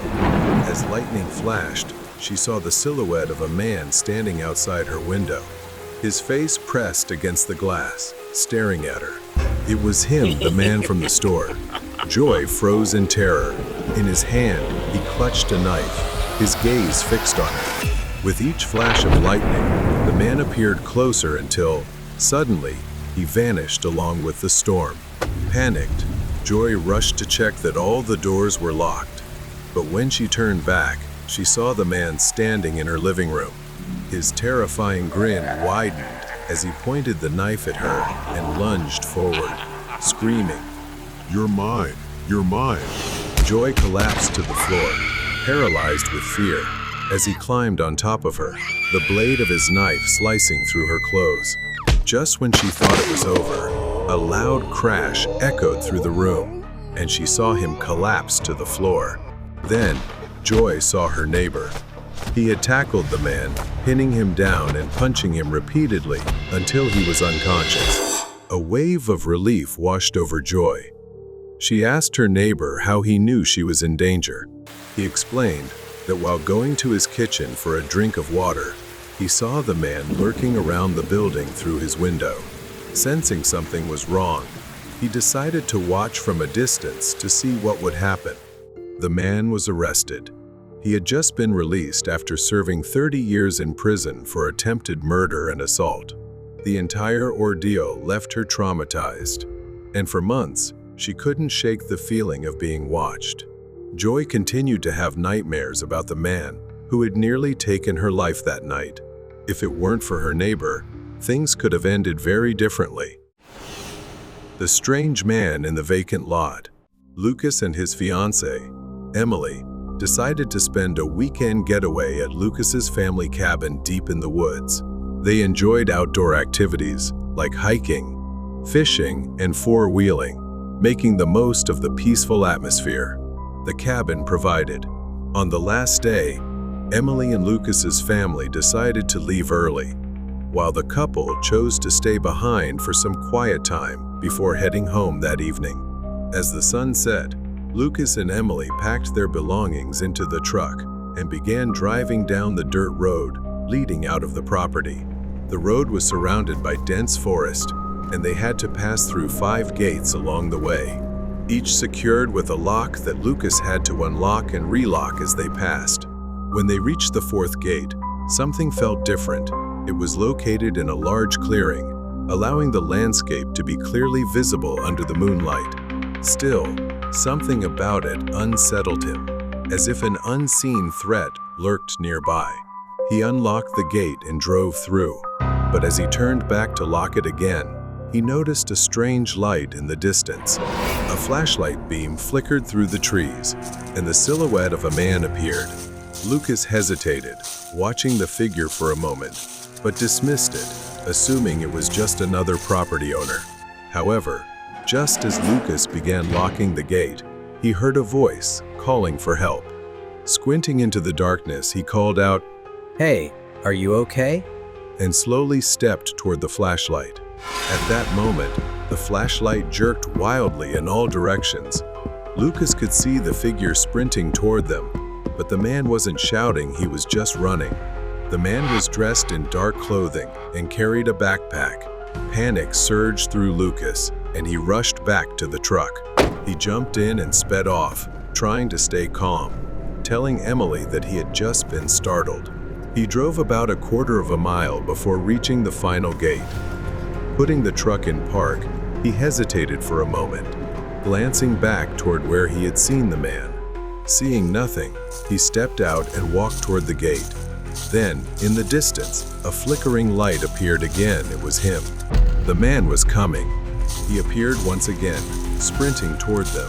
Summoning his courage, Lucas shouted, "Do you need help?" hoping the man would stop and respond. But nothing changed. But this time, he didn't run toward Lucas like before. Instead, he charged straight at the truck where Emily was sitting. She was in danger. Emily, now seeing the man in the rearview mirror, asked Lucas to check if he needed help. Lucas called back, revealing his earlier encounter, and they both realized the man was likely chasing them. This was a serious threat. "Lucas, we have to go," Emily screamed. Emily shrieked as the man sprinted toward the truck, grabbing the door handle and yanking it violently, trying to force it open. Lucas acted on instinct. He rushed to the back of the truck, yanked open the toolbox, and grabbed a tire iron. He swung the metal bar down onto the man's wrist with a sickening crack. The man let out a pained scream. He stumbled backward, his arm hanging limply at his side. But instead of running, he just smiled, a twisted, unsettling grin. And then, he stepped forward again. Lucas jumped back into the truck, slammed the door shut, and floored the gas. The truck shot forward, kicking up dirt as they sped through the final gate. Emily twisted in her seat, looking out the back window in terror. "What the hell just happened?" she asked. But Lucas had no answer. He had no idea what or who that man was. Lucas glanced at the rearview mirror. The man stood in the middle of the road, not running, not moving, just smiling. When they reached the main highway, Lucas called his father and told him what had happened. His father had never seen anyone act like that in the area before. The next day, an uncle visited the cabin, but found no trace of the strange man. And to this day, they have never discovered his identity or his motive why he did what he did. Nightmares behind the mascot outfit. The stadium was filled with energy, and the fans cheered excitedly as the game began. Thomas sat next to his father, not particularly interested, but his eyes kept drifting toward the mascots moving around the field. What caught his attention the most was the Miami Dolphins mascot, a towering, massive dolphin with a gray body and deep-set blue eyes. However, his excitement soon turned into unease as he noticed the mascot's strange behavior and unsettling appearance. The mascot stared directly at Thomas, making him feel dizzy and uncomfortable. He told his father, but his father paid no attention. Feeling uneasy, Thomas lied to his father, saying he needed to use the restroom to get away from the unsettling mascot. Distracted by the game, his father absent-mindedly allowed him to go alone. The stadium restroom was empty when he entered. Thomas locked himself inside a stall, sitting down, trying to shake off the strange feeling in his stomach. The tension in the restroom escalated as someone else walked in. Heavy footsteps approached and stopped right outside his stall. Hello, kid. Thomas froze. I can hear you breathing. Then came a strange, unsettling giggle. He covered his mouth, too terrified to respond or even breathe loudly. The man had a deep, warm voice and kept asking if the boy needed help, insisting that he wanted to play with him. The man's words sent chills down Thomas's spine, but he decided to remain silent.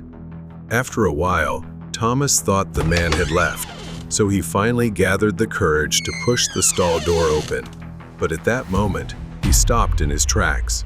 Thomas saw the mascot's head, but this time, it had fallen off. Now, the mascot's head had been replaced with a man's face. A twisted grin stretched across it. I'm not a dolphin, kid. You know that, the man said. Thomas panicked, tears welling in his eyes. He turned to run away from the man.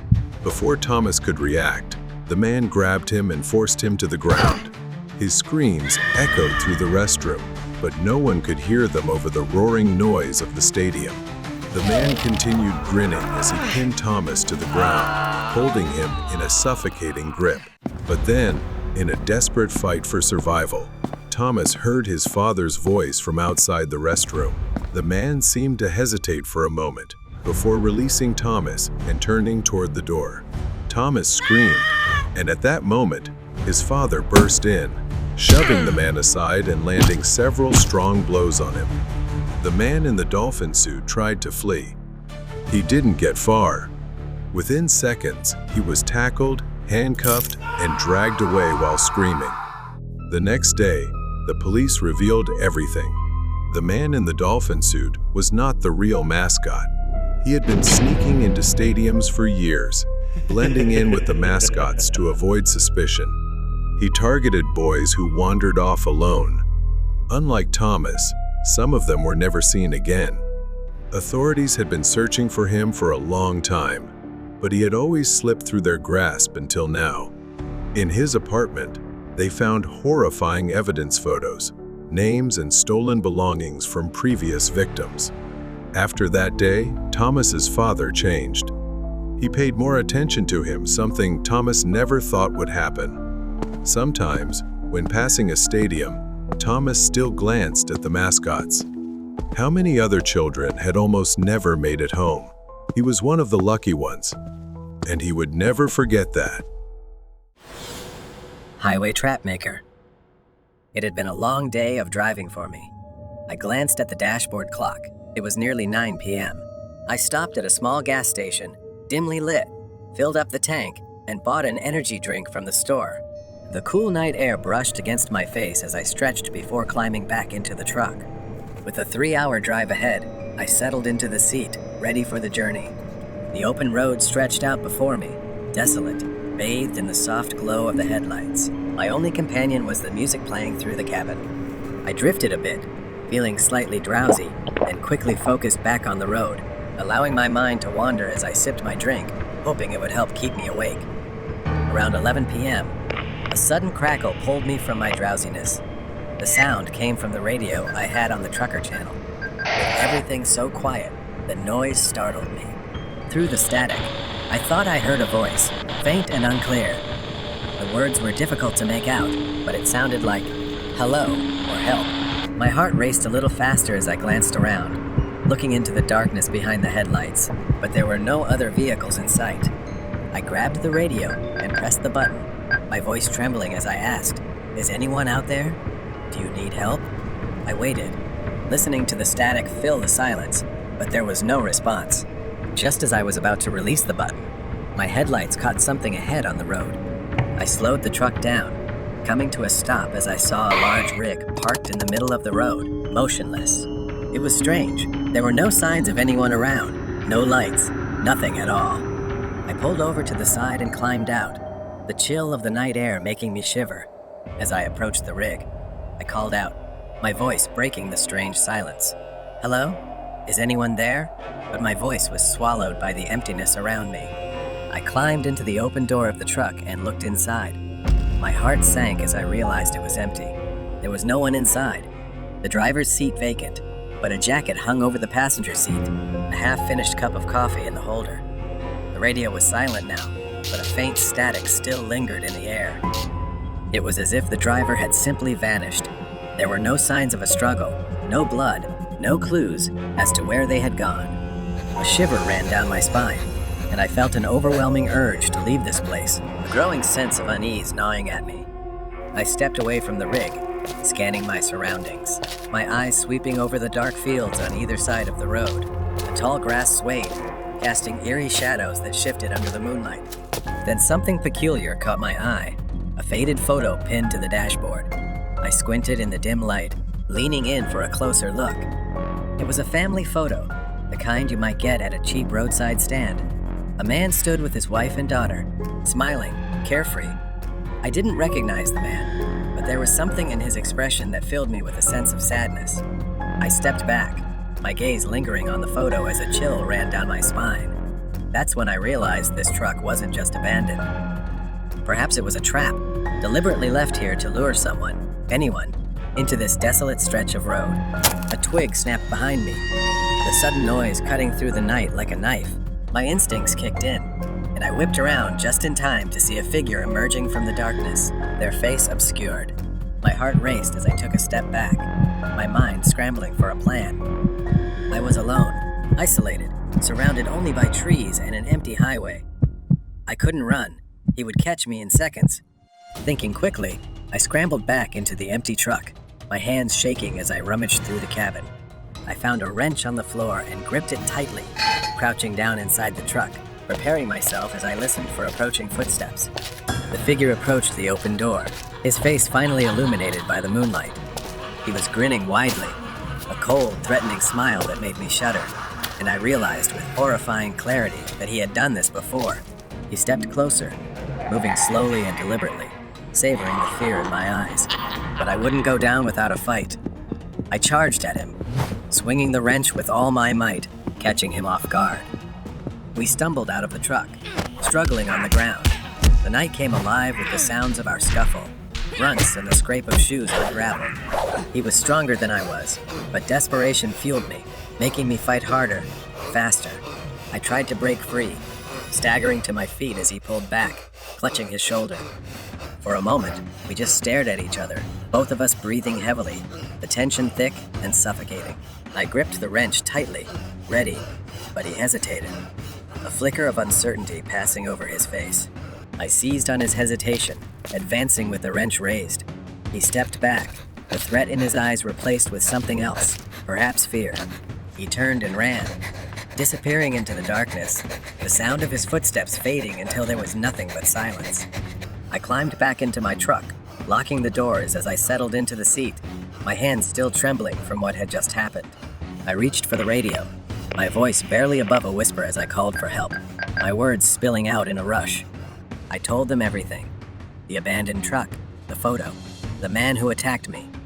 They assured me that help was on the way, that the police would be there soon. The flashing lights of the police car cut through the night, a relief after feeling like the darkness stretched on forever. I watched as the officers investigated the scene, their flashlights casting long, eerie shadows on the ground. One of the officers approached me, his expression grim as he recounted what they had found. The truck belonged to a man reported missing weeks ago. A man with a family, a wife and young daughter. They suspected foul play, but there was currently no sign of him. The man, they found footprints leading into the woods, but they ended abruptly. as if he had vanished into thin air. It was as if the darkness itself had swallowed him, leaving nothing but an unsettling silence. The sun began to rise as I sat in the truck. The police had temporarily concluded their investigation, saying they would keep me updated, that they would do everything they could to find the missing man and bring the attacker to justice. I took a deep breath, gripping the steering wheel tightly. I didn't know what awaited me ahead, but I knew one thing. I had survived that night and escaped the trap he had set. A few days later, I was called to the police station to discuss the investigation. A policeman sat across from me, his eyes serious as he flipped through a thick stack of papers. He explains that they have identified both the attacker and the missing man, piecing together the details of a dark plot. The attacker, a vagrant with a violent history, was responsible for a series of disappearances along this stretch of highway. He preyed on both truckers and tourists, luring them in with abandoned cars, like the one I found, using them as bait to satisfy his twisted sense of control. The man in the photo is one of his victims. But this time, the attacker did not escape. After he ran away from me that night, he made a mistake, leaving behind clues that led the police to him. They find him hiding in an old, dilapidated farmhouse on the outskirts of town, the walls covered with memorabilia stolen from his victims. The officer who showed me the photo from the abandoned truck, now sealed in a plastic evidence bag, told me they would notify the victim's family. I stared at the photo, feeling a mixture of relief and bitterness, knowing that this monster would no longer haunt the highway, no longer tear apart the lives of innocent people.